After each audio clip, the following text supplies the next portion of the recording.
जैसा कि हमने पिछले पार्ट में देखा था कि गोजो को सूडोगेतो की टीम मिलकर उसे कैद कर लेती है। अगर आपने पहला पार्ट नहीं देखा तो पहले जाकर उसे देख लेना, वरना कुछ भी समझ में नहीं आएगा। वीडियो का लिंक डिस्क्रिप्शन बॉक्स में है। तो चलिए इस पार्ट 2 को स्टार्ट करते। पार्ट 2 में हम देखते हैं कि यूजी, मेगुमी और टाकुमा उस कटन के पास आ जाते। फिर यूजी उस कटन पर बहुत जोर से एक पंच मारता है, जिससे कि कटन को कुछ भी नहीं होता है। पर यूजी की ताकत को देखकर टाकुमा थोड़ा हैरान हो गया था और सोचने लगता है कि ताकत के मामले में ये तो मनामी को भी हरा सकता है। उसके बाद मेगुमी कहता है कि इसका कोई फायदा नहीं होगा, हमें कटन का सेंटर पॉइंट ढूंढना होगा। जिस पर टाकुमा बताता है कि जिसने भी कटन को बनाया होगा वो कटन के अंदर ही होगा। फिर यूजी बताता है कि जिस मॉन्स्टर से मैं स्टेशन पर लड़ रहा था उसी ने एक कटन बाहर से बनाया था और उसकी देखभाल कर रहा था। जिस पर टाकुमा सोचने लगता है कि शायद कटन को बाहर से बनाने पर कटन और भी ज्यादा स्ट्रॉन्ग हो जाता होगा। फिर मेगुमी कहता है कि वो कर्स यूजर ऐसी जगह पर होंगे जहाँ से वो कटन को देख पा रहे होंगे। उसके बाद वो तीनों सुबे टावर को देखने लगते हैं। इसके बाद हम टावर के ऊपर एक सोर्सर जीरो को देखते हैं, जो अपने साथियों से कहता है कि इस टावर पर रहने से हमारा कटन बहुत ही स्ट्रॉन्ग रहेगा और हमें दुश्मन भी नहीं पकड़ पाएंगे। तभी मेगुमी के कर्स स्पीड के कारण तीनों टावर पर आ जाते हैं और यूजी उन सभी को वायर से पकड़ लेता है। फिर टाकुमा एक कर्स ऑब्जेक्ट के पास आता है जो कि जमीन पर लगा होता है। उसके बाद वो यूजी की बात याद करने लगता है कि इन ऑब्जेक्ट में कर्स होता है, जिसे कि कोई भी कर्स एनर्जी इस ऑब्जेक्ट में डाल सकता है और इस कटन को बना सकता है। उसके बाद टाकुमा उस ऑब्जेक्ट को वहाँ से निकाल देता है और देखता है कि कटन अभी भी नहीं गया है। फिर हम देखते हैं कि दो और ऑब्जेक्ट जीरो के पास होता है, जिसे देखकर वो समझ जाते हैं कि इस कटन को बनाने वाला 3 कर्स ऑब्जेक्ट का यूज किया गया है। उसके बाद यूजी जीरो को उस टावर से नीचे फेंक देता है और वायर को काट कर खुद एक फ्लैट के अंदर चला जाता है। इधर टाकुमा ओगामी और उसके ग्रैंडसन से लड़ने के लिए रेडी हो जाता है और कहता है कि उसको भी कुछ करना होगा जिससे कि वो एक स्पेशल ग्रेड सोर्सर बन सके। उसके बाद टाकुमा अपना मास्क पहन लेता है और इधर मेगुमी और यूजी को देखते हैं जो कि जीरो को देख रहे होते हैं और सोचने लगते हैं कि इतने ऊपर से गिरने के बाद भी इनकी बॉडी में से खून नहीं निकल रहा है। फिर मेगुमी जीरो को उठने के लिए कहता है। उसके बाद जीरो उठ जाता है। उसके बाद हम टाकुमा को देखते हैं जो कि अपनी कर्स एनर्जी का यूज करके ओनामी और ग्रैंडसन से लड़ रहा होता है और दूसरी तरफ यूजी और मेगुमी दोनों मिलकर जीरो को बहुत मार रहे होते हैं। पर इतनी मार खाने के बाद भी जीरो को कुछ भी नहीं होता है। उसके बाद मेगुमी का कर्स जीरो को उठाकर दूर फेंक देता है, पर अभी भी उनको कुछ नहीं होता है, जिसे देखकर मेगुमी और यूजी कहते हैं कि इससे तो हमारा ही टाइम वेस्ट हो रहा है। और दूसरी तरफ ओगामी किसी तरह का मंत्र पढ़ रही होती है और उसका ग्रैंडसन टाकुमा से लड़कर उसे प्रोटेक्ट कर रहा होता है। तभी ओगामी का मंत्र पूरा हो जाता है और उसके बाद वो तोजी का नाम लेती है, जिसके बाद उसका ग्रैंडसन एक कैप्सूल को खा लेता है और टाकुमा उन्हें रोकने के लिए अपनी कर्स पावर से उन पर अटैक करता है, पर उसका ग्रैंडसन उस अटैक को रोक लेता है और उसकी बॉडी चेंज होने लगती है। इसके बाद कहानी पास्ट में चली जाती। जब गोजो सातोरू का जन्म हुआ था, ओगामी अपना रूप बदल कर लोगों को मारती थी, पर वो सिर्फ मरे हुए लोगों का ही रूप बदल सकती थी। और दूसरी तरफ जीरो इंसानों को मारकर उनके चेहरे को निकालता था और उसे ये सब करने में बहुत ही अच्छा लगता था,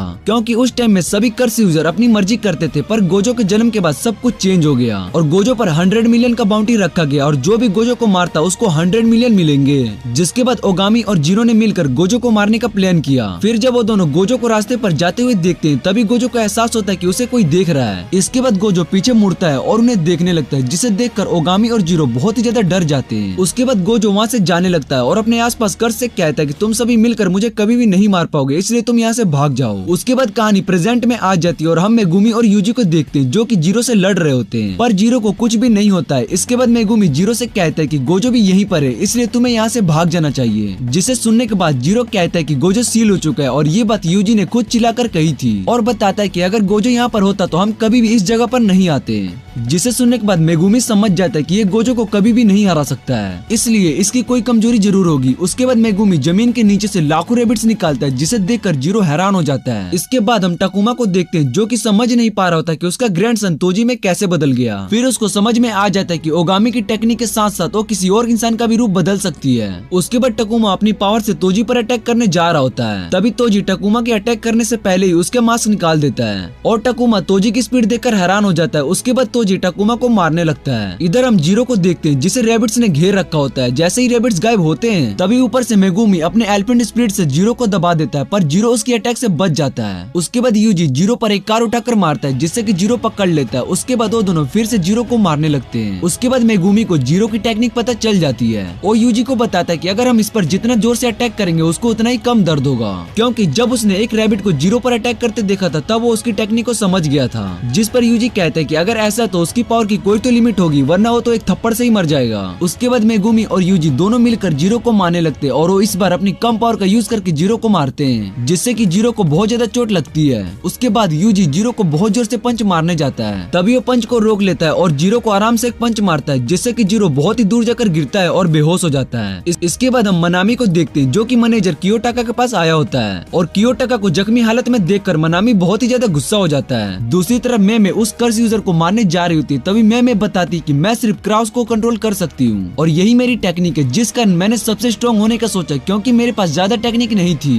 पर मैं अब फर्स्ट ग्रेड की सोर्सर हूँ। उसके बाद मैं उस कर्स यूजर को मार देती है। उसके बाद हम देखते हैं कि यूजी उस कर्स ऑब्जेक्ट को तोड़ देता है, जिससे कि बाहर वाला कर्टेन हट जाता है और सभी सोर्सर अब उस कर्टेन से जा सकते हैं। तभी उन दोनों को टकुमा बिल्डिंग से नीचे गिरते हुए दिखाई देता है, जिसके बाद यूजी टकुमा को पकड़ लेता है, पर उसको इस हालत में देखकर यूजी को बहुत ही ज्यादा गुस्सा आता है। इसके बाद टावर के ऊपर हम तोजी को देखते हैं, तभी ओगामी अपने ग्रैंडसन से कहती है कि तुम सभी सोर्सर को खत्म कर दो, जिसके बाद तोजी कहता है कि मैंने तुम्हारे ग्रैंडसन की बॉडी को कंट्रोल कर लिया है, जिसे सुनने के बाद ओगामी हैरान हो जाती है, क्योंकि ओगामी को पता होता है कि वो किसी दूसरे इंसान की बॉडी में किसी और के सोल को ट्रांसफर कर सकती है। पर जब तोजी बताता है कि उसका ग्रैंडसन तोजी के सोल से हार गया, तो ये सुनकर वो हैरान हो जाती है कि भला एक आत्मा एक बॉडी को कैसे हरा सकता है। उसके बाद तोजी ओगामी के पास आता है और उसे कहता है कि तुम भी तो एक सोर्सर हो। उसके बाद वो ओगामी को मार देता है। इसके बाद हम देखते हैं कि मेगुमी और यूजी ने टकुमा को बचा लिया होता है, पर टकुमा की हालत बहुत ही खराब हो चुकी होती है, जिसे देखने के बाद यूजी कहता है कि मैं उस टावर पर जाकर उन सभी कर्स यूजर को खत्म कर दूंगा, जिस पर मेगुमी यूजी को मना कर देता है और कहता है कि अभी हमारे लिए सबसे इम्पोर्टेंट गोजो है और कर्टेन को बनाने वाले यहाँ से भाग चुके हैं, इसलिए इनके पीछे जाकर हमें कोई फायदा नहीं होगा। इसलिए उन्हें सबसे पहले टकुमा को सेफ जगह पर ले जाना होगा, जहाँ उसका इलाज हो सके।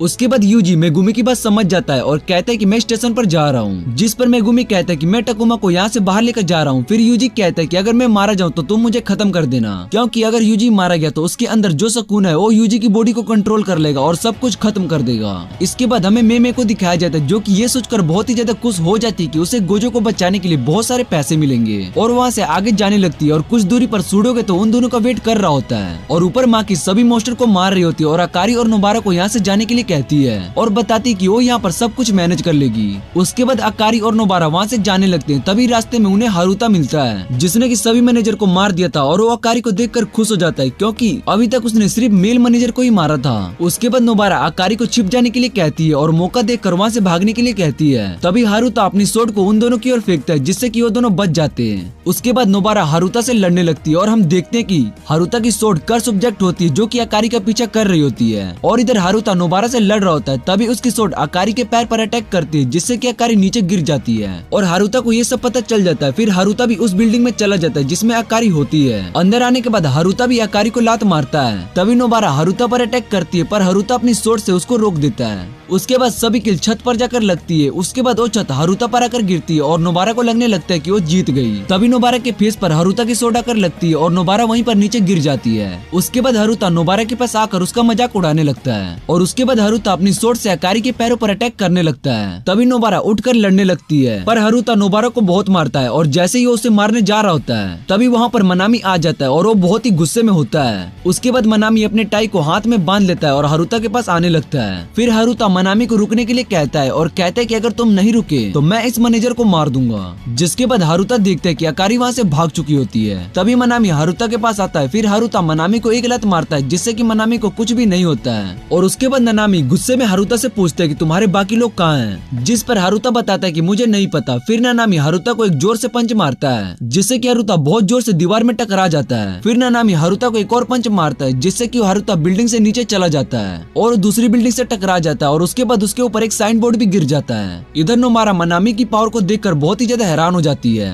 और समझ जाती कि ग्रेड 1 सोर्सर कितना पावरफुल होता है। उसके बाद ननामी नोबारा को अकीरा के पास जाने के लिए कहता है और इधर मेमे के सामने गेतो आ जाता है और उसे देखकर समझ जाती है कि ये तो कोई और है, क्योंकि गेतो तो मर चुका था। उसके बाद सूडोगे तो अपने एक स्पेशल ग्रेड सोर्सर को निकालता है, जिसे देखने के बाद मेमे सोचने लगती है कि ये गेतो हो सकता है। उसके बाद गेतो मेमे से कहता है कि पिछले साल परेड में उसके काफी सारे कर्स स्पिरिट मारे गए, जिस कारण अब उसके पास थोड़े स्पिरिट बच गए होते हैं, पर वो बहुत स्ट्रॉन्ग होता है। उसके बाद गेतो वहाँ से चला जाता है। फिर वो कर्स स्पिरिट मेमे पर अपना डोमेन यूज कर देता है, जिससे कि मेमे एक कफेन में बंद हो जाती है। फिर वो कर्स अपनी पावर का यूज करने लगता है। तभी मेमे कफेन को तोड़ देती है है, जिसे देखकर उसका छोटा भाई खुश हो जाता है। फिर मे उस कर से कहती है कि तुम स्ट्रॉन्ग हो, क्योंकि काफी दिनों बाद मुझे ऐसा लगा कि मैं मौत के करीब हूँ। उसके बाद हम नानामी को देखते हैं, जो कि नोबारा और आकारी को कियोटाका के पास जाने के लिए कहता है और बताता है कि मैंने कियोटाका को ठीक कर दिया है, और वो गोजो की सील होने की बात भी बताता है। उसके बाद नानामी उन्हें वहाँ से जाने के लिए कहता है और खुद भी बैरियर के अंदर जाने लगता है, जिस पर नोबारा कहती है कि वो भी उसके साथ चलेगी। फिर नानामी उसको मना कर देता है, क्योंकि ये लड़ाई ग्रेड 1 सोर्सर और उसके कर्स के साथ होने वाली है। इसके बाद हम यूजी को देखते हैं, जो कि B5 स्टेशन पर पहुंच जाता है और उसे वहाँ पर कोई भी दिखाई नहीं दे रहा होता है। उसके बाद वहाँ पर चोजो आ जाता है और अपनी ब्लड टेक्निक से यूजी पर अटैक करने लगता है। इस टेक्निक में यूजर का ब्लड उसकी बॉडी से बाहर आकर सिग्नल पॉइंट पर कंप्रेस हो जाता है और अटैक के टाइम पर ये ब्लड साउंड की स्पीड से जाकर अपने टारगेट को लगता है। अब चोजो इस ब्लड अटैक को करता है, जिसमें की कर्स एनर्जी भरा हुआ है, और वो ब्लड बीम बहुत स्पीड से यूजी को जाकर लगता है, जिससे की यूजी बच नहीं पाता है।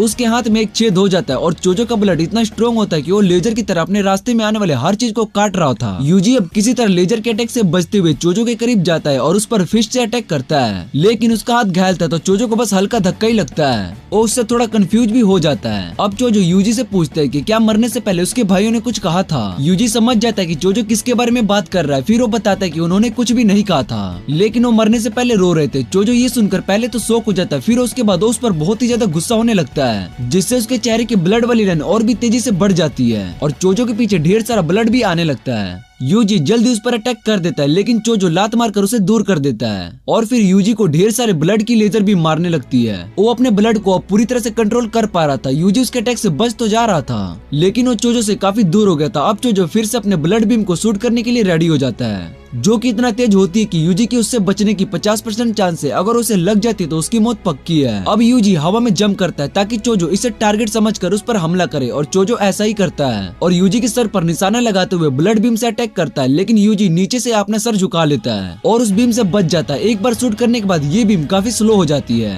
तो यूजी जल्दी ही चोजो की तरफ बढ़ने लगता है और उसके करीब आते ही उसके मुंह पर एक मुक्का मारने लगता है, पर उसका कुछ भी असर चोजो पर नहीं होता है। उसके बाद मेगामारू यूजी को चोजो की ब्लड टेक्निक एक्सप्लेन करने लगता है और उसको बाथरूम की ओर जाने के लिए कहता है। फिर यूजी मेगामारू की बात मानकर बाथरूम की ओर जाने लगता है। उसके बाद चोजो वहीं पर जाने लगता है, फिर चोजो वहीं पर रुक जाता है। फिर मेगामारू चोजो को डरपोक कहता है, जिससे कि चोजो गुस्सा हो जाता है और उस पर अटैक करने लगता है। जैसे ही चोजो बाथरूम के अंदर आता है, वहाँ पर सब कुछ टूटा होता है और वहाँ पर पानी भरने लगता है। उसके बाद चोजो उस मेगामारू का डिवाइस पकड़कर तोड़ देता है। तभी चोजो का ब्लड टेक्निक काम नहीं कर रहा होता है, क्योंकि चोजो पानी में होता है, इसलिए उसकी ब्लड टेक्निक बीम काम नहीं कर रही होती है। तभी यूजी चोजो के पास आता है। उसके बाद यूजी चोजो से लड़ने लगता है, दोनों एक दूसरे को मारने लगते हैं। तभी यूजी चोजो के हाथ को काट देता है और उसको किक मारता है। तभी चोजो अपने ब्लड बुलेट का यूज करता है, जो कि यूजी के पैंट के आर पार हो जाती है। फिर यूजी सोचने लगता है कि मैं अब यहाँ पर मर जाऊंगा। तभी यूजी सभी दोस्तों और गोजो के बारे में सोचता है और कहते हैं कि अगर मैं यहाँ पर मर भी गया तो इसको खत्म करके ही मरूंगा। उसके बाद चोजो देखता है कि यूजी ने बस 3 अटैक से उसका इतना बुरा हाल कर दिया है। उसके बाद चोजो के हाथ पर ब्लड आने लगता है। उसके बाद वो फिर से यूजी से लड़ने के लिए रेडी हो जाता है और दोनों में लड़ाई स्टार्ट हो जाती है। यूजी चोजो के सभी अटैक को ब्लॉक कर रहा होता है। तभी चोजो अपने ब्लड शॉट से यूजी पर अटैक करता है, जिसे यूजी अपने हाथों से रोक लेता है। तभी वो शॉट टूट जाती है और चोजो और यूजी दोनों के चेहरे पर खून लग जाता है। उसके बाद यूजी चोजो को एक जोर से पंच मारता है, पर यूजी को ये चोट लग जाती है और ये बात यूजी को समझ नहीं आती। फिर चोजो यूजी को मारता है, जिससे कि यूजी वहीं पर बेहोश हो जाता है। फिर चोजो यूजी के पास आकर उसे खत्म करने के लिए अटैक करता है। फिर हम सुकुना को देखते हैं, जो कि यूजी के अंदर होता है। उसके बाद हम देखते हैं कि चोजो का अटैक दीवार पर लगता है और वो दीवार टूट जाती है। फिर चोजो वहाँ से जाने लगता है और उसके सर में दर्द होने लगता है, क्योंकि उसके दिमाग में ऐसी यादें आ रही होती है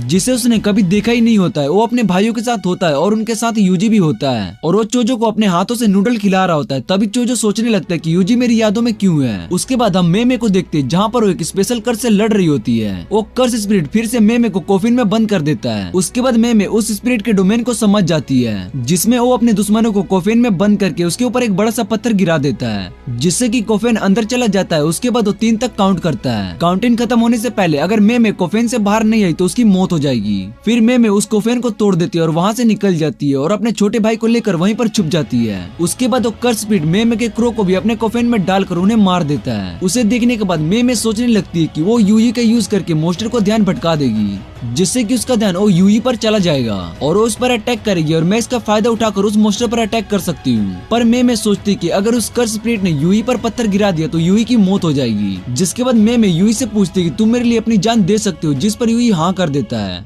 जिसके बाद ओ यूई अपने कर्स एनर्जी का यूज करता है, जिससे कि वो स्पिरिट यूई के कफन में बंद हो जाता है और इतने में ही मैं उस कर्स स्पिरिट पर अटैक कर देती है, जिससे कि वो यूई बच जाता है। फिर वो कर्स स्पिरिट गायब हो जाता है और पीछे मैं पर अटैक करने जा रहा होता है। तभी मैं का क्रो उस पर अटैक करके उसे मार देता है, पर वो क्रो भी मर जाता है। जिसके बाद मैं पूछती है कि कर्स की एनर्जी को एक ही टाइम पर कैसे बदला जा सकता है, जिस पर यूई कहता है कि बिल्डिंग वॉव का यूज करके, और बताता है कि इस वॉव का यूज करके मैं अपनी क्रो की पावर को बहुत तेजी से बढ़ा देती है। पर इसका यूज करने के बाद उन क्रोस को सेक्रीफाइस देना पड़ता है। पर इस अटैक से एक इंसान ही बच सकता है, जिसका नाम गोजो सातोरू है। उसके बाद डोमेन खत्म हो जाता है और मैं के आगे गेतो आ जाता है। उसके बाद नाओबिटो मनामी से कहता है कि गोजो सातोरू को सील कर दिया गया है, जिस पर नानामी कहता है कि मुझे इस बात पर यकीन नहीं हो रहा है। फिर नाओबिटो कहता है कि अगर गोजो की फैमिली खत्म हो जाती है तो इससे मुझे बहुत अच्छा लगेगा। उसके बाद माँ की नाओबिटो को वापस घर जाने के लिए कहती है, जिस पर नाओबिटो कहता है कि घर तो तुम्हें जाना चाहिए। उसके बाद मनामी कहता है कि हमें आगे की लड़ाई में उनकी मदद करनी चाहिए, जिस पर माँ की कहती है कि मैं इस शराबी से ज्यादा काम में आ सकती हूँ। जिस पर नानामी नाओबिटो से पूछता है कि आपने शराब पी रखी, जिस पर नाओबिटो मना कर देता है, लेकिन नानामी को पता चल जाता है। जिसके बाद नानामी सोचने लगता है कि इस मिशन पर तो मुझे अकेले ही जाना चाहिए था। वो सभी वहीं पर रुक जाते क्योंकि वहाँ पर उन्हें किसी कर्स यूजर का होने का एहसास हो रहा था। तभी वहाँ पर एक ड्रैगन आ जाता है और नाओबिटो उसको एक पंच मारता है, जिसके बाद ड्रैगन अपने मुंह से बहुत सारे कंकाल बाहर निकालता है। तभी वहाँ पर बहुत सारा पानी भर जाता है। फिर नाओबिटो ड्रैगन से पूछता है कि एक एनिमेशन के क्लिप में कितने फ्रेम रेट होते हैं, जिस पर ड्रैगन बताता है कि मैं कोई स्पिरिट नहीं हूँ, मेरा नाम ड्रैगन है। उसके बाद नाओबिटो ड्रैगन से कहते हैं कि आजकल के बच्चे 4K और 60 FPS में चेंज करने लग गए हैं, जिससे कि उनकी वीडियो HD बन सके, पर उन्हें ऐसा करने की क्या जरूरत होती है। जबरदस्ती वो सब वीडियो को HD बनाने लगते हैं, इससे खराब बात कोई हो ही नहीं सकती है। भला किसी एनिमेशन को फालतू में ही टीवी शो क्यों बनाना। जिसे सुनने के बाद ड्रैगन गुस्सा हो जाता है। तभी नानामी ड्रैगन के पीछे से अटैक करता है और उसके बाद वो सभी ड्रैगन से लड़ने लगते हैं, पर ड्रैगन उनके सभी अटैक से बच जाता है। जिसे देख नानामी सोचने लगता है कि ये कर्स स्पिरिट तो बहुत ही ज्यादा स्ट्रॉन्ग है। फिर ड्रैगन उनके पास आता है और उनके आसपास एक पानी का बैरियर बन जाता है। फिर नाओबिटो कहता है कि इसे तो हम दोनों फर्स्ट ग्रेड के सोर्सेज भी नहीं मार पाएंगे, अब क्या करेंगे। उसके बाद वो तीनों मिलकर ड्रैगन पर अटैक करने लगते, पर ड्रैगन ऊपर उड़ जाता है। तभी नाओबिटो उसके ऊपर आके ड्रैगन को किक मारता है, जिससे कि ड्रैगन नीचे गिर जाता है। उसके बाद ड्रैगन पहले नाओबिटो को मारने के लिए सोचता है, पर उसकी स्पीड देखकर वो हैरान हो जाता है। उसके बाद जैसे ही ड्रैगन नाओबिटो को पंच मारने जाता है, तभी नाओबिटो अपनी पावर का यूज करके उसके पीछे चला जाता है और ड्रैगन को एक फ्रेम में बंद कर देता है। उसके बाद वो फ्रेम पर एक किक मारता है, जिससे कि ड्रैगन बहुत दूर जाकर गिरता है। पर इस टेक्निक में एक खतरा है, इसमें पहले से रेडी किए गए ऑप्शन को बदला नहीं जा सकता है। उसके बाद नाओबिटो ड्रैगन को लगातार मारे जा रहे होते हैं। उसके बाद वो ड्रैगन के पैंट में पंच मारते हैं, जिससे कि ड्रैगन का खून निकलने लगता है। पर नाओबिटो जैसे ही ड्रैगन के पैंट में देखता है तो उन्हें पता चल जाता है कि ड्रैगन ने अपने डोमेन का यूज कर लिया। उसके बाद वो सभी ड्रैगन के डोमेन में चले जाते हैं। उस डोमेन के अंदर सभी को एक आइलैंड पर देखते हैं और ड्रैगन पानी में होता है। फिर ड्रैगन अपनी पावर का यूज करता है, जिससे कि कुछ मोस्टर नानामी और माकी पर अटैक करते हैं। पर जैसे ही वो मोस्टर नाओबिटो पर अटैक करता है, तभी नाओबिटो अपनी पावर से उन सब से बच जाता है। जिसे देख ड्रैगन समझ जाता है कि नाओबिटो बहुत ही ज्यादा स्ट्रॉन्ग है, इसलिए वो सबसे पहले नाओबिटो को ही खत्म करेंगे। उसके बाद ड्रैगन अपने बहुत सारी कस मोस्टर से उन सब पर अटैक करता है। फिर नानामी माकी से कहता है कि जैसे ये मोस्टर हमारे पास है तो इन सब पर अटैक करके इन सभी को खत्म कर देना। तभी नानामी पर बहुत सारे मोस्टर आकर अटैक कर देते और नानामी उन सभी मोस्टर से नीचे दब जाती है और इधर नाओबिटो की पावर के कारण सभी मोस्टर उसे टच भी नहीं कर पा रहे होते हैं। पर तभी ड्रैगन नाओबिटो को फंसाकर उसको पंच मारता है। फिर ड्रैगन माकी पर भी अटैक करता है। उसके बाद नाओबिटो को मारकर हवा में फेंक देता है, जिससे कि सभी मोस्टर उस पर अटैक कर देते हैं। इसके बाद माकी ड्रैगन के पास आने लगती है और कहती है कि तुम मुझे एक अटैक में खत्म करके दिखाओ।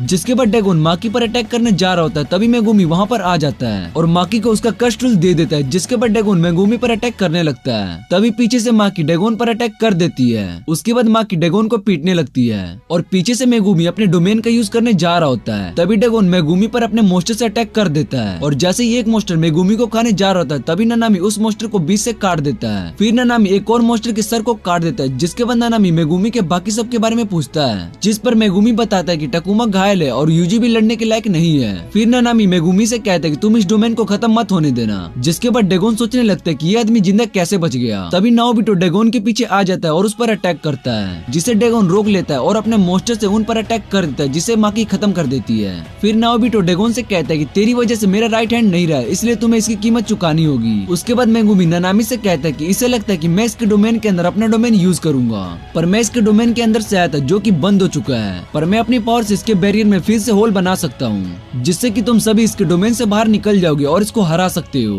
क्योंकि गोजो जितना स्ट्रॉन्ग नहीं हो सकता जो अपने डोमेन को एक बार से ज्यादा यूज कर सके। उसके बाद मेगुमी कहता है कि डोमेन के सेंटर में नीचे जहाँ पर मैं होल करने वाला हूँ, इसलिए आप सब एक साथ यहाँ पर आ जाना। जिसके बाद नानामी कहता है कि तुम अपनी जान को इस तरह खतरे में नहीं डाल सकते हो। जिस पर मेगुमी कहता है कि मैं अपनी जान को खतरे में डाल रहा हूँ, पर मैं बेवजह नहीं मरूंगा। उसके बाद नानामी सभी को अपने पास आने के लिए कहता है। जिसके बाद नाओबिटो और माकी दोनों नानामी के पास जाने लगते हैं। फिर डेगोन को लगने लगता है कि सभी उस लड़की को बचाने के लिए जा रहे हैं। तभी डेगोन को पता चल जाता है कि वो उसके डोमेन से बाहर जाने वाले हैं, इसलिए वो उन्हें रोकने के लिए उनकी तरफ भागने लगता है। जिसे देख नानामी समझ जाता है कि डेगोन को हमारे प्लान के बारे में पता चल गया होगा। जिसके बाद नानामी सभी को मेगुमी के पैरों के पास आने के लिए कहता है। तभी उस होल में से तोजी वहाँ पर आ जाता है और माकी के वेपन को उससे ले लेता है। जिसे देखकर माकी हैरान हो जाती है, क्योंकि उसकी मूवमेंट बहुत ही तेज होती है और उसके अंदर माकी को भी कर्स एनर्जी महसूस होती है, पर वो फिर भी माकी से बहुत ज्यादा स्ट्रॉन्ग होता है। उसके बाद मेगुमी कहता है कि वो होल बंद हो चुका है। फिर नाओबिटो उस इंसान को देखकर समझ जाता है कि वो तोजी है। फिर वो डेगोन की ओर चले जा रहे होते हैं। उसके बाद वो डेगोन के सामने आकर खड़ा हो जाता है। फिर डेगोन को पता चलता है कि तोजी के अंदर कोई भी कर्स एनर्जी नहीं है, इसलिए वो तोजी पर अपने मोस्टर से अटैक करता है। फिर तोजी उस मोस्टर को एक ही झटके में खत्म कर देता है और डेगोन के पास आकर उस पर भी अटैक करता है। उसके बाद तोजी डेगोन से लड़ने लगता है। फिर डेगोन बहुत सारी पिराना फिश से तोजी पर अटैक करता है, पर तोजी उन सभी को खत्म कर देता है। उसके बाद बहुत सारे मोस्टर तोजी पर अटैक करने लगते हैं और एक बड़ा सा मोस्टर तोजी को खाने वाला होता है, पर तोजी उस मोस्टर को भी खत्म कर देता है, जिससे कि वो पानी के अंदर चला जाता है और डेगोन बीच पर जाकर गिरता है। फिर तोजी डेगोन की खूब पिटाई करता है। उसके बाद माकी नाओबिटो से तोजी के बारे में पूछने लगती है और इधर तोजी डेगोन को पीटे जा रहा होता है। फिर नानामी मेगुमी से कहते हैं कि यही वो है जो मोस्टर को हरा सकता है। उसके बाद तोजी उस वेपन को घिसकर ब्लेड में बदल देता है। उसके बाद डेगोन सोचने लगता है कि मैं इस इंसान को हरा सकता हूँ जिसमें किसी भी तरह की कर्स एनर्जी नहीं है। फिर डेगोन हवा में उड़ जाता है। तभी नाओबिटो उसके पीछे आ जाता है और तोजी भी डेगोन पर अटैक करने के लिए हवा में कूद जाता है। तभी नाओबिटो डेगोन को तोजी की ओर धक्का मारता है। फिर तोजी उस ब्लेड को डेगोन के आर पार कर देता है और वेपन को तोड़कर लगातार डेगोन पर अटैक किए जा रहा होता है, जिससे कि डेगोन की मौत हो जाती है और उसका डोमेन भी खत्म हो जाता है। फिर माकी कहती है कि इसने सच में उस मोस्टर को अकेले ही खत्म कर दिया।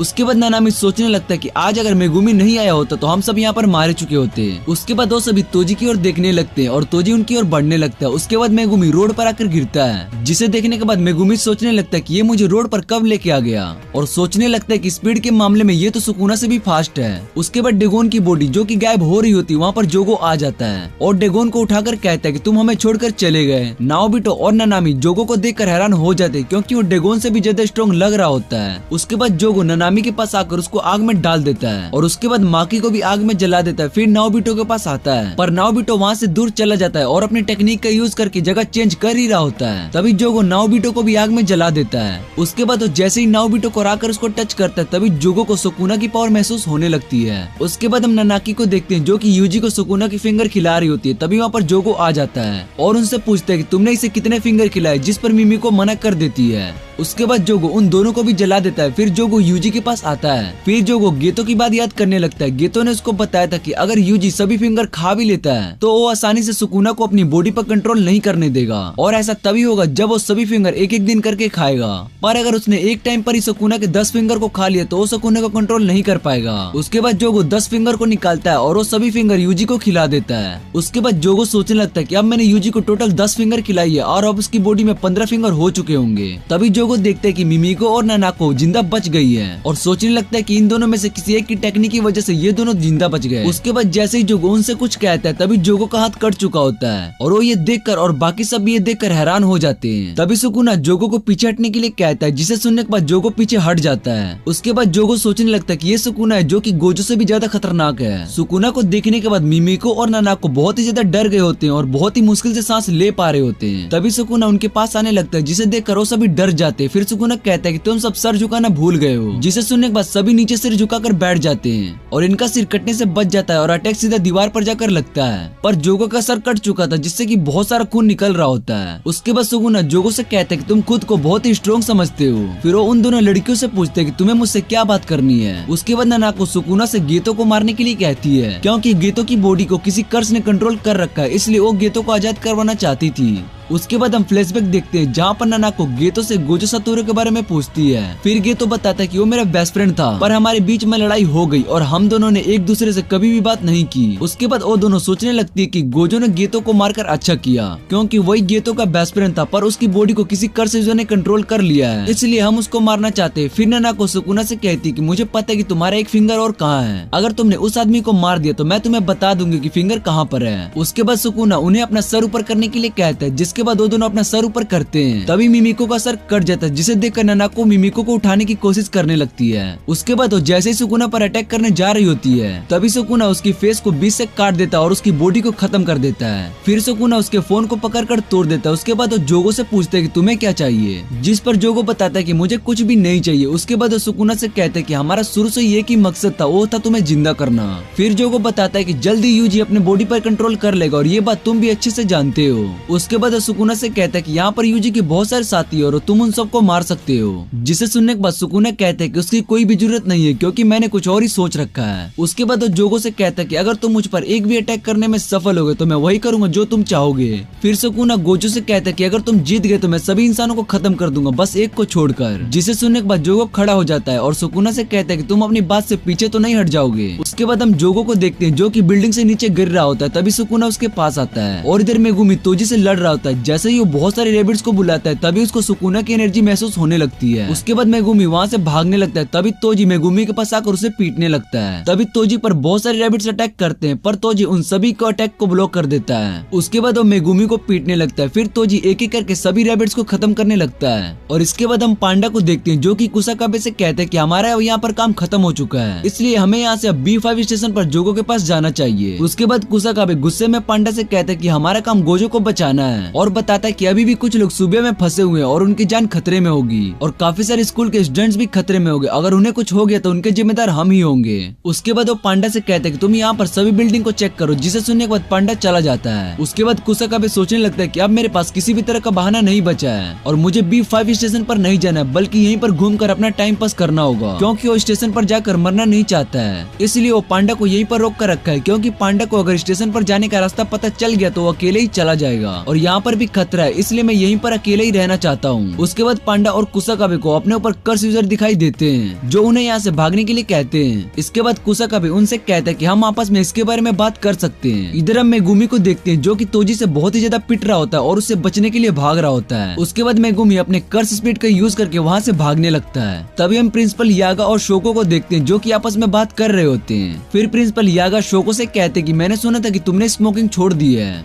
जिस पर शोको बताती कि मैं उस टाइम को याद कर रही थी जब मैं स्टूडेंट हुआ करती थी। उसके बाद हम तोजी को देखते हैं जो कि बिल्डिंग में मेगुमी का पीछा कर रहा होता है। तभी मेगुमी तोजी को देखकर सोचने लगता है कि इसकी स्पीड सुकुना जितनी है और मैंने अगर थोड़ी सी भी गलती की तो ये मुझे मार सकता है। तभी तोजी मेगुमी पर अटैक करता है और जैसे ही मेगुमी अपना स्वॉर्ड से तोजी पर अटैक करने जा रहा है वो वहाँ से पीछे हट जाता है और मेगुमी के अटैक से बच जाता है। उसके बाद वो तोजी का पास्ट याद करने लगता है जब वो जेनन फैमिली से अपने हेड के बेटे को मेगुमी को बचाने का बात कर रहा होता है। उसके बाद तोजी जाते हुए सोचने लगता है कि मेरे उस घर में कोई भी इज्जत नहीं है, पर मेरे बेटे को उस घर में अच्छे से रखा जाएगा। उसके बाद तोजी मेगुमी से उसका नाम पूछता है, जिस पर मेगुमी तोजी को अपना सरनेम फुशिहिरो बताता है और उसको सुनने के बाद तोजी कहता है कि तुम्हारा नाम जेनन नहीं है, और इतना कहने के बाद उस ब्लेड को वो अपने सर में मार लेता है, जिससे कि उसकी वहीं पर मौत हो जाती है। और जैसे ही मेगुमी उसके पास आकर देखते हैं तो उसका चेहरा बदल चुका होता है और मेगुमी सोचने लगता है कि इसने ऐसा क्यों किया। फिर मेगुमी वहाँ से जाने लगता है, तभी पीछे से हारुता मेगुमी पर अटैक कर देता है। उसके बाद हम फ्लैशबैक देखते हैं जहाँ पर कर्स यूजर और नानाको और मिमी को आपस में बात कर रहे होते हैं। फिर एक कर्स कहता है कि मुझे इस बात से कोई फर्क नहीं पड़ता कि गेतो की बॉडी पर किस कर्स ने कंट्रोल किया है, जिस पर नानाको मना कर देती है और कहती है कि मैं उस कर्स को मार दूंगी जिसने गेतो की बॉडी को कंट्रोल कर रखा है। उसके बाद वो सभी आपस में लड़ रहे होते हैं, तभी एक कर्स यूजर कहता है कि जिसे जो अच्छा लगता है वो वही करेगा।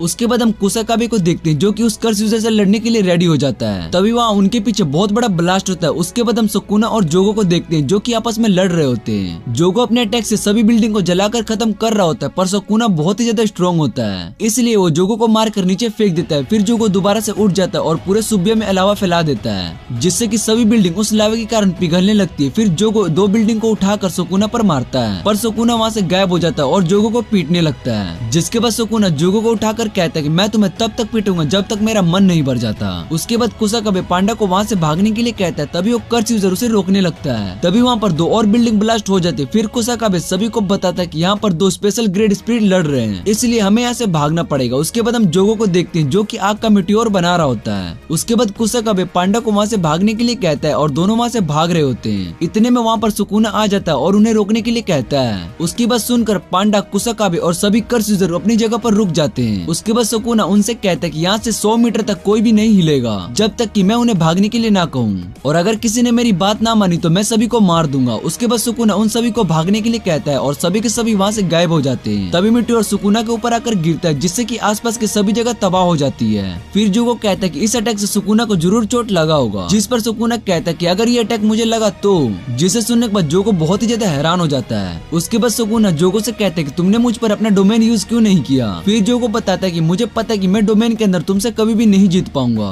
उसके बाद सुकुना जोगो से कहता है कि मुझे तुम्हारा स्टाइल बहुत ही पसंद आया, इसलिए मैं तुम्हारी टेक्निक से ही तुमसे लड़ूंगा। उसके बाद सुकुना आग का यूज करने लगता है जिसे देखकर जोगो बहुत ही ज्यादा हैरान हो जाता है। उसके बाद जोगो सुकुना से कहता है कि मुझे लगता है कि तुम अपने पावर से बस लोगों को काट सकते हो, जिस पर सुकुना कहता है कि तुम्हें मेरे पावर के बारे में नहीं पता है। उसके बाद सुकुना अपनी फायर पावर से गोजो पर अटैक करने लगता है, जिसे देख जोगो भी अपनी फायर पावर का यूज करता है। फिर हम जोगो, होनामी और डेगोन को देखते हैं जहाँ पर जोगो उन दोनों से माफी मांग रहा होता है। तभी होनामी कहता है कि माहितो अभी भी जिंदा है और बताता है कि इंसानों को मौत से बहुत ही ज्यादा डर लगता है और उनके लिए मौत ऐसा होता है जैसे कि अभी माहितो है, और अभी माहितो बहुत ही ज्यादा स्ट्रॉन्ग होने वाला है, इसलिए तुमने माहितो को उन सबसे ऊपर रैंक पर रखा था क्योंकि तुम्हें माहितो के पावर के बारे में पता था। जिसके बाद जोगो कहता है कि जब हमारा दोबारा जन्म होगा तब हम ऐसा नहीं रहेंगे, पर मुझे उस दिन का इंतजार रहेगा जब हम दोबारा से मिलेंगे। उसके बाद सुकुना वहाँ पर आ जाता है और जोगो से कहता है कि तुम इंसानों की तरह बनना चाहते हो, जिस पर सुकुना जोगो को बेवकूफ कहता है और बताता है कि तुम सब कुछ जलाकर मिटा देना चाहते हो, पर तुमने ये सब नहीं किया। जिस पर जोगो सुकुना से कहता है कि तुमने बिल्कुल सही कहा। उसके बाद सुकुना जोगो से कहता है कि मुझे तुमसे लड़कर बहुत ही मजा आया और बताता है कि मैं हजारों सालों से बहुत सारे मॉन्स्टर, इंसानों और सोर्सों से लड़ता रहा हूँ, पर उन सब में से सबसे स्ट्रॉन्ग तुम हो, इसलिए तुम्हें अपने आप पर प्राउड फील होना चाहिए। जिसे सुनने के बाद जोगो रोने लगता है। फिर हम देखते हैं कि सुकुना ने जोगो को जला दिया होता है और अभी तक वो जोगो की सोल के साथ बात कर रहा होता है। तभी वहाँ पर कोई आता है जिस पर सुकुना पूछता है कि तुम कौन हो। फिर सुकुना जब उसे देखता है तो उसे पता चलता है कि वो लड़की तो उरोम होती है। इसके बाद हम मेगुमी और हारुता को देखते हैं और मेगुमी बहुत ही ज्यादा घायल हो चुका होता है। उसके बाद मेगुमी गोजो की कई बातों को याद करने लगता है। गोजो ने बताया था कि गोजो क्लैन और जैनन क्लैन के बीच में दुश्मनी है और बताता है कि बहुत साल पहले जोगो क्लैन के लीडर और जैनन क्लैन के लीडर एक मैच में आपस में लड़ने लगे और एक दूसरे को मार दिया, जिस वजह से उन दोनों क्लैन के बीच में दुश्मनी हो गई। फिर मेगुमी गोजो से पूछता है कि उनके पास भी हमारी जैसी टेक्निक होगी। फिर गोजो बताता है कि जोगो क्लैन के लीडर के पास सेम मेरी तरह 6 आई टेक्निक और लिमिटलेस टेक्निक थी और बताता है कि जैनन क्लैन के लीडर के पास सेम तुम्हारी जैसी 10 शैडो वाली टेक्निक थी।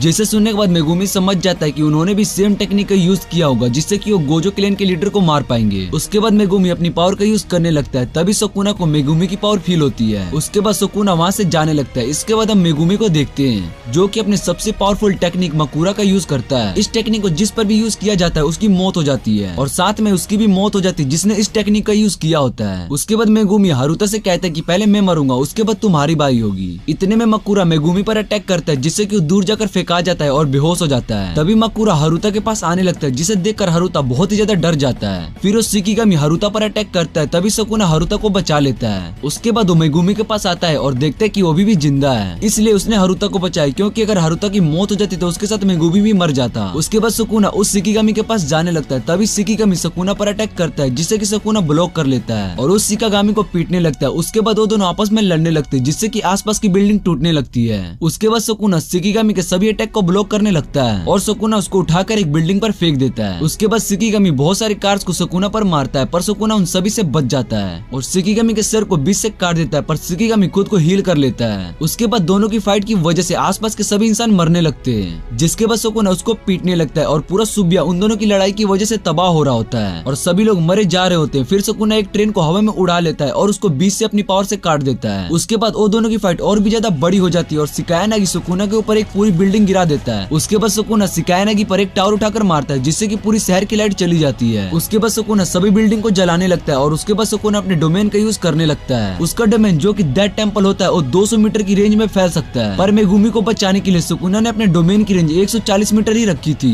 इसके बाद सुकुना अपने डोमेन में सब कुछ खत्म करने लगता है और सुबह में बहुत बड़ा ब्लास्ट होता है। उसके बाद जैसे सुकुना का डोमेन खत्म होता है उसके बाद से कायनागी मर चुका होता है। इसके बाद सुकुना हारुता को भी काट देता है। इसके बाद टीचर यागा और सोगो मेगुमी को अपने पास देखते हैं। तभी यागा को फील होता है कि यहाँ पर उसने अभी सुकुना को देखा था। उसके बाद हम सुकुना को देखते हैं जो कि यूजी के अंदर वापस चला जाता है। फिर यूजी अपने दिमाग में सुकुना की गई तबाही को याद करने लगता है और रोने लगता है और उसको खुद से नफरत होने लगती है क्योंकि उसकी वजह से बहुत सारे लोग मारे गए और पूरा सुबिया तबाह हो गया। उसके बाद यूजी उठता है और इधर हम नानामी को देखते हैं जिसकी बॉडी आधी जल गई होती है। उसके बाद हम यूजी को देखते हैं जो कि स्टेशन पर जा रहा होता है और दूसरी तरफ नानामी भी स्टेशन पर ही होता है और उसके पास बहुत सारे मॉन्स्टर भी होते हैं। तभी वो एक एक करके सभी मॉन्स्टर को मारने लगता है। उसके बाद वो सभी मॉन्स्टर नानामी को मारने लगते हैं पर नानामी सभी मॉन्स्टर को खत्म कर देता है। तभी माहितो नानामी के पीछे आ जाता है। फिर नानामी को अपने आगे हिबारा दिखाई देता है और इधर माहितो यूजी को भी देख लेता है। उसके बाद यूजी नानामी के पास आता है और तभी माहितो नानामी की बॉडी को ब्लास्ट कर देता है जिससे कि नानामी की मौत हो जाती है। फिर यूजी ये सब देखकर बहुत ही ज्यादा गुस्सा हो जाता है और माहितो से लड़ने लगता है। फिर माहितो यूजी पर एक बड़े से कर्स मॉन्स्टर से अटैक करता है पर यूजी उसको ब्लॉक कर लेता है। तभी माहितो उस कर्स के मुंह से निकलता है और यूजी को एक पंच मारता है। उसके बाद यूजी माहितो से लड़ने के लिए रेडी हो जाता है और उसकी तरफ जाने लगता है। उसके बाद यूजी माहितो को पीटने लगता है और माहितो का कर्स उन दोनों को दबाने लगता है। तभी यूजी और माहितो दोनों कर्स को खत्म करके उससे बाहर निकल आते हैं और दोबारा से फाइट करने लगते हैं। फिर यूजी लिफ्ट के अंदर चला जाता है। उसके बाद वो दोनों लिफ्ट के ऊपर जाके लड़ने लगते हैं। उसके बाद यूजी को वहाँ पर दो इंसान मिलते हैं जो कि यूजी से कहते हैं कि यहाँ पर बहुत सारे मॉन्स्टर हैं। तभी यूजी उनके पास आता है और उन्हें सेफ जगह पर जाने के लिए कहता है। तभी उनमें से एक इंसान के मुंह में से माहितो का हाथ निकलता है और यूजी को पंच मारता है। उसके बाद माहितो उस इंसान के मुंह से निकलता है और दूसरे इंसान के हाथ को पकड़कर उसका स्वॉर्ड बना लेता है। उसके बाद हम एक फ्लैशबैक को देखते हैं जहाँ पर ड्रैगन सभी लोगों को निगल जाता है और उसके बाद यूजी को मारने के लिए जाने लगता है पर जोगो उसे ऐसा करने से मना कर देता है जिस पर माहितो उसकी बात नहीं सुनता है और अपना क्लोन बनाने के बाद यूजी को ढूंढने लगता है। और जब जोगो उसके पीछे आता है तो माहितो उसे रोक देता है जिससे कि जोगो बहुत ही ज्यादा गुस्सा हो जाता है। इसके बाद माहितो का क्लोन नोबारा के पास आता है। फिर वो दोनों आपस में लड़ने लगते हैं। उसके बाद माहितो सोचने लगता है कि ये लड़की यूजी की दोस्त है, अगर मैं इसको मार देता हूँ और इसकी बॉडी को अगर यूजी के पास ले जाता हूँ तो यूजी की हिम्मत टूट जाएगी। इसके बाद हम माहितो और यूजी को आपस में लड़ते हुए देखते हैं और दूसरी तरफ नोबारा माहितो के क्लोन से लड़ रही होती है। नोबारा माहितो से लड़ते हुए उसकी वीक पॉइंट को ढूंढ लेती है और उसके बाद माहितो के सर पर एक कील मारती है जिसके बाद माहितो के शोल्डर पर डायरेक्ट अटैक होता है और इधर रियल माहितो की बॉडी से कील निकलता है जिसे देखकर यूजी समझ जाता है कि ये काम नोबारा का है। इसके बाद यूजी माहितो को बहुत पीटने लगता है और इधर नोबारा भी माहितो के क्लोन से लड़ने के लिए रेडी हो जाती है पर वो क्लोन वहाँ से भागने लगता है जिसे देखकर नोबारा भी उस क्लोन के पीछे भागने लगती है और वो क्लोन नीचे वाले स्टेशन में चला जाता है। फिर नोबारा उसके पीछे जाने लगती है और वो क्लोन नीचे वाले स्टेशन में चला जाता है। फिर नोबारा उसके पीछे जाने लगती है।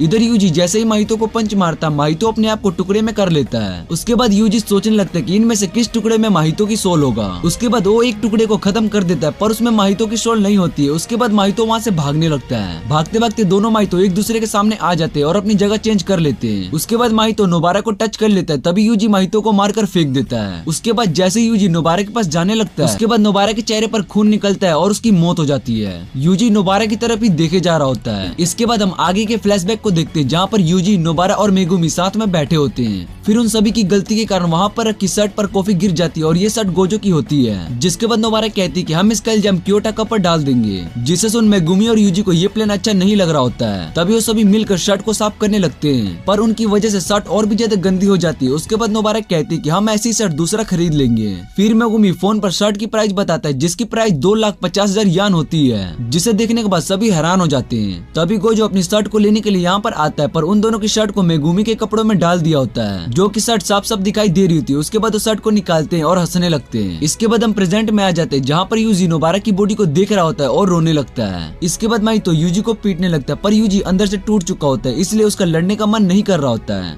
उसके बाद जैसे ही माहितो यूजी को खत्म करने वाला होता है तभी वहाँ पर कोई क्लैप करता है जिससे कि यूजी वहाँ से गायब हो जाता है। फिर हम तोडो को वहाँ पर देखते हैं। तोडो यहाँ सुबिया में गोजो को बचाने के लिए आया होता है। उसके बाद वो B5 स्टेशन पर जाते हैं जहाँ पर सभी लोग स्टैचू होते हैं क्योंकि उन पर गोजो के डोमेन का असर हुआ होता है। फिर तोडो देखता है कि वहाँ पर प्रिज्म रिलेम नहीं है। उसे लगता है कि सुडोगेतो ने उस रिलेम को अपने साथ ले गया होगा। उसके बाद टोडो अपना प्लान चेंज कर लेता है और कहता है कि मैं अपने भाई को बचाने के लिए जाऊंगा। जिसे सुनने के बाद टोडो का जूनियर अराता सोचने लगता है कि तोडो का भाई कौन है। उसके बाद हम माहितो को देखते हैं जो कि तोडो को देखकर समझ जाता है कि वही है जिसने हानामी को पीटा था।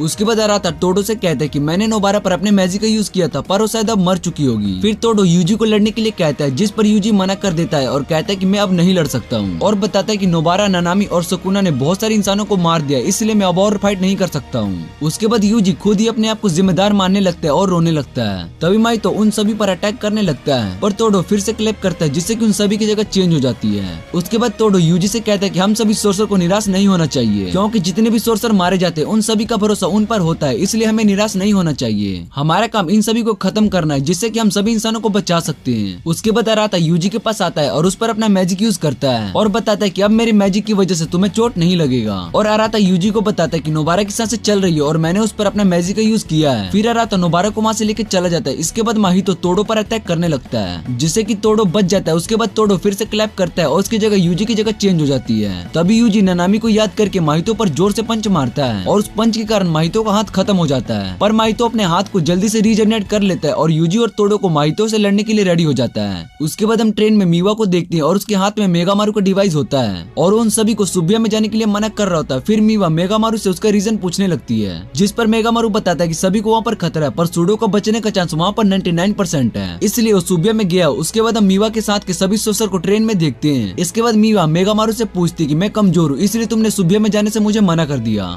जिस पर मेगामारू बताता है कि कमजोर तो मैं हूँ जिसने गलत का साथ दिया। फिर वो मीवा को बताता है कि वो एक लड़की को पसंद करता था, वो लड़की मीवा ही होती है, जिसे सुनने के बाद मीवा रोने लगती है।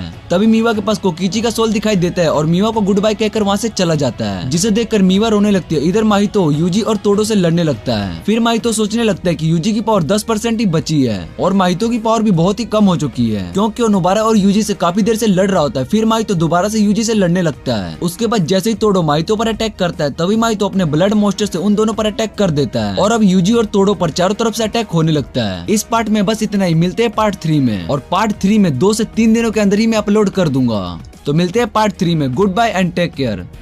तो हेलो भाई लोग, आज मैं जुजुत्सु काइसेन के सीजन 2 के पार्ट 1 को एक्सप्लेन करने जा रहा हूँ। तो चलिए शुरू करते हैं। जुजुत्सु काइसेन सीजन 2 पार्ट 1 की स्टार्टिंग में हमें गोजो का पास्ट दिखाया जाता है, जहाँ पर गोजो सेकंड ईयर में गेतो के साथ पढ़ रहा होता है। तभी हमें एक दिन गेतो को दिखाया जाता है, जो कि एक सुनसान गली में जा रहा होता है। फिर उसे आगे चलकर उसे एक कर्स स्पिरिट दिखता है, जो कि इंसान को मारकर खा रहा होता है। फिर हमें गेतो की स्किल के बारे में दिखाया और बताया जाता है। गेतो की स्किल का नाम कर्स स्पिरिट मैनिपुलेशन होती है। इस स्किल के यूज से गेतो किसी भी कर्स स्पिरिट को एनर्जी बॉल में बदलकर उसे एब्जॉर्ब कर लेता है और जब चाहे उन कर्स स्पिरिट को अपने अंदर से निकालकर उन्हें कंट्रोल कर सकता है। और ये स्किल गेतो की सबसे पावरफुल स्किल होती है, जिससे कि पता चलता है कि गेतो भी गोजो जितना स्ट्रॉन्ग है। फिर हमें अगले सीन में फर्स्ट ग्रेड सोर्सर में और सेकंड ग्रेड सोर्सर में लोरी को दिखाया जाता है, जिन्हें पिछले सीजन में भी दिखाया गया होता है। उन दोनों को एक भूतिया महल को इन्वेस्टिगेशन करने के लिए भेजा गया होता है, क्योंकि उस महल में जो भी फैमिली रहती है उनका मर्डर हो गया था। जिसके बाद कुछ स्टूडेंट भी उस महल में गए होते हैं और उनकी भी हत्या हो गई होती है, जो कि पूरे इंटरनेट पर ये बात फैल गई होती है। ये सब क्राइम को पता लगाने के लिए मेमे और लोरी को उस महल में इन्वेस्टिगेशन के लिए भेजा गया होता है। फिर वो दोनों महल के अंदर चले जाते हैं और वो दोनों अलग अलग होकर पूरे महल को चेक कर रहे होते हैं। तभी वो दोनों सारे कमरों को चेक करने के बाद एक दूसरे के सामने ही आ जाते हैं। फिर मेमे उसको बताती है कि हम किसी तरह के लूप में फंस गए हैं। फिर उन्हें पता चलता है कि जो स्टूडेंट इस मिशन के लिए आए होंगे वो भी इस लूप में फंस गए होंगे और कर्स स्पिरिट ने उन्हें मार दिया होगा। फिर लोरी कहती है कि इस मेंशन पर एक बैरियर लगा हुआ है। फिर हम देखते हैं कि मेंशन पूरा टूटने लगता है और लोरी मेंशन से बाहर निकलने के लिए भागने लगती है। तभी बैरियर टूट जाता है और लोरी को बाहर गोजो खड़ा दिखाई देता है और पूरा का पूरा मेंशन खत्म हो चुका होता है। फिर मेमे और लोरी को पता चलता है कि जब वो दोनों मेंशन के अंदर फंसे हुए होते हैं तब इन्हें बैरियर के अंदर टाइम का पता नहीं चल रहा होता है। फिर गोजो कहता है कि तुम दोनों 2 दिन से यहाँ पर फंसे हुए हो, जिस कारण स्कूल ने मुझे और गेतो को तुम्हें ढूंढने के लिए भेजा है। उसके बाद गोजो लोरी का बहुत ही मजाक उड़ाता है, जिससे कि लोरी बहुत ही ज्यादा गुस्सा होने लगती है। तभी लोरी के पीछे एक बड़ा सा कर्स मोस्टर आ जाता है, जिसके बाद गेतो भी एक बड़ा सा मोस्टर निकालता है, जो कि उस बड़े कर्स को निकल जाता है। फिर गेतो भी लोरी का मजाक उड़ाने लगता है, जिस पर लोरी और भी ज्यादा गुस्सा हो जाती है। फिर तभी वहाँ पर एक और स्टूडेंट आ जाती है, जिसका नाम शोको होता है, जिसे देखकर लोरी बहुत ही ज्यादा खुश हो जाती है और उसको जोर से हग कर लेती है। तभी मेमे कहती है कि अगर हम 2 दिन से यहाँ पर फंसे हुए तो मैं इसका ज्यादा फीस चार्ज कर सकती हूँ। फिर वो गोजो से पूछती है कि तुमने कर्टन लगा दिया है ना, जिस पर वो सभी चुप चुप हो जाते हैं क्योंकि गोजो कर्टेन लगाना भूल गया होता है। तभी हमें अगले सीन में टीचर गए से खूब डांट पड़ती है। फिर गेतो और सो को बताते कि वो गोजो जो कर्टेन लगाना भूल गया था। फिर टीचर यागा उसे पनिश करते हैं। तभी अगले सीन में गोजो और बाकी स्टूडेंट्स बास्केटबॉल खेलते हुए दिखते हैं, जहाँ पर गोजो कहता है कि हमें कर्टेन लगाने की कोई जरूरत नहीं है क्योंकि इंसान कर्ज को नहीं देख सकता है और ये कमजोर इंसानों को बचाने का काम कितना मुश्किल होता है। जिस पर गेतो कहता है कि हमारा काम ही आम इंसानों को बचाना है, जिस पर उन दोनों में काफी बहस हो जाती है और वो दोनों लड़ने लगते हैं। तभी गेतो एक स्पिरिट को निकालता है और कहता है कि चलो बाहर जाके फाइट करते हैं। तभी टीचर यागा वहाँ पर जाते हैं और हम देखते हैं कि गेतो और गोजो दोनों साथ में एक्सरसाइज करने लगते हैं। तभी टीचर यागा कहते हैं कि मैं तुम दोनों को एक मिशन पर भेज रहा हूँ, उसमें उन्हें एक वेसल को ठीक ठाक यहाँ पर लाना है क्योंकि उस वेसल के पीछे दो ग्रुप पड़े हुए हैं। तभी गोजो और गेतो उस वेसल को लाने के लिए चले जाते हैं। तभी वो दोनों उसी होटल में आ जाते हैं जिसमें वेसल होती है। फिर गेतो होटल के अंदर चला जाता है और गोजो होटल के बाहर पहरा दे रहा होता है और वो दोनों फोन कॉल पर बात कर रहे होते हैं। फिर गोजो कहता है कि टेंशन की कोई बात नहीं क्योंकि हम दोनों बहुत ही स्ट्रॉन्ग हैं। जिस पर गेतो कहता है कि इतना ओवर कॉन्फिडेंस अच्छा नहीं, तुम्हें सीनियर की रिस्पेक्ट करनी चाहिए। तभी होटल में एक बहुत ही बड़ा ब्लास्ट होता है और वो लड़की जो कि वेसल होती है वो बिल्डिंग से नीचे गिर रही होती है। तभी हमें गेतो दिखाई देता है जो कि ब्लास्ट से बचने के लिए एक स्पिरिट को शील्ड की तरह यूज करता है। तभी गोजो उस लड़की को बिल्डिंग से गिरते हुए देख लेता है और अपने एक उड़ने वाली कर्स स्पिरिट की मदद से उस लड़की को बचा लेता है। और फिर हमें पता लगता है कि ये ब्लास्ट क्यू ग्रुप के मेंबर से करवाया गया होता है। इधर दूसरी तरफ एक सोल्जर गोजो पर बहुत सारे वेपन से अटैक कर देता है, पर गोजो अपनी शील्ड से उन सभी को रोक देता है। तभी वो सोल्जर कहता है कि मैं तुम्हें जानता हूँ क्योंकि उसने गोजो के बारे में बहुत कुछ सुना होता है। तभी वो गोजो को फाइट करने के लिए चैलेंज कर देता है, जिस पर गोजो कहता है कि मैं तुम्हें तब तक नहीं मारूंगा जब तक तुम मुझसे रहम की भीख नहीं मांगोगे। तभी हम बिल्डिंग में दो लोगों को बात करते हुए देखते हैं। तभी उनमें से कोंग कहता है कि हमारे पास कर्स स्पिरिट नहीं है, पर हमारे पास बहुत सारा पैसा है जिससे कि वो बहुत सारे कॉन्ट्रैक्ट किलर को हायर कर सकते हैं और उस कॉन्ट्रैक्ट किलर का नाम फूजी हीरो होता है। फिर हम देखते हैं कि गेतो अपने रूम में चाय बनाकर पी रहा होता है और रिको और उसकी केयर टेकर सोफे पर बेहोश पड़ी होती है और गेतो उस आदमी को अपनी स्पिरिट की मदद से पकड़ लेता है जिसने ये ब्लास्ट किया होता है और वो गेतो को कहता है कि वो उसे छोड़ देगा, पर गेतो ऐसा दिखाता है कि उसने उसकी बात सुनी ही नहीं, जिस पर वो बहुत ही ज्यादा गुस्सा हो जाता है। फिर वो गेतो से कहते हैं कि यहाँ पर हमारा सबसे स्ट्रॉन्ग मेंबर भी आया हुआ है। तभी गेतो के फोन पर एक फोटो आती है जिसे गेतो उस आदमी को दिखाता है और वो आदमी उस फोटो को देखकर हैरान हो जाता है क्योंकि उस फोटो में उसके सबसे स्ट्रॉन्ग मेंबर को गोजो ने पकड़ रखा था।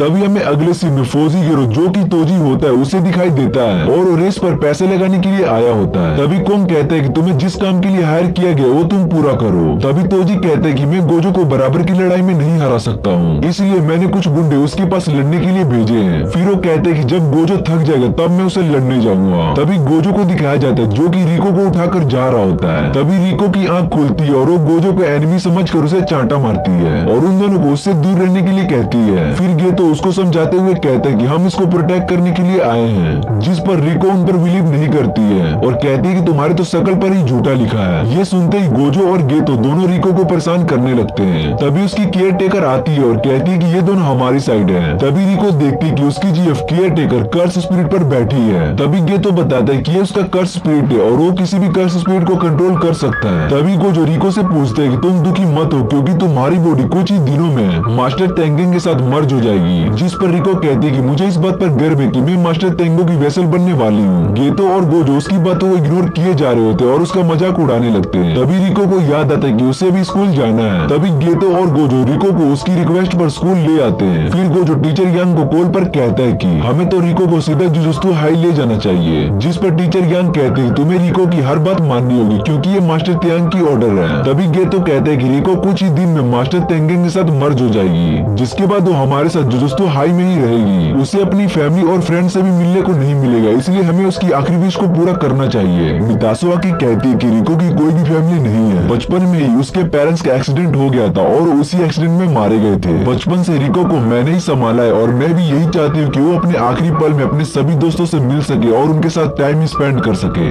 तभी गोजो गेतो से पूछते हैं कि तुम्हारी कर्स स्पिरिट कहाँ है जिसे तुमने रिको की सिक्योरिटी के लिए भेजा था। फिर गेतो चेक करके बताता है कि हमें जल्दी से रिको के पास जाना होगा क्योंकि मेरे कर्स स्पिरिट में से दो को किसी ने मार दिया है। अगले सीन में हमें तोजी को दिखाया जाता है जो कि टीवी पर रेस देख रहा होता है। उसने कोंग को कहकर रियो के ऊपर बाउंटी भी लगवा दिया होता है जिससे कि जो भी उसे मारेगा उससे बहुत सारे पैसे मिलेंगे। इसलिए बहुत सारे कर्स स्पिरिट रिको को मारने के लिए आए होते हैं। फिर गेतो उन सभी कर्स स्पिरिट को ढूंढने के लिए चला जाता है और गोजो मिसातो और रिको को ढूंढने चला जाता है। दूसरी तरफ कोंग तोजी को बताता है कि रिको अभी भी स्कूल में ही है और ये भी कहता है कि अगर तुमसे पहले किसी ने उसे मार दिया तो बाउंटी का सारा पैसा उसे ही मिलेगा। फिर उसके बाद कोंग तोजी से कहता है कि तुम्हें हायर करने से अच्छा मैं पहले ही रिको पर बाउंटी रख देता, जिससे कि कोई तो पैसों के लिए रिको को मार देता।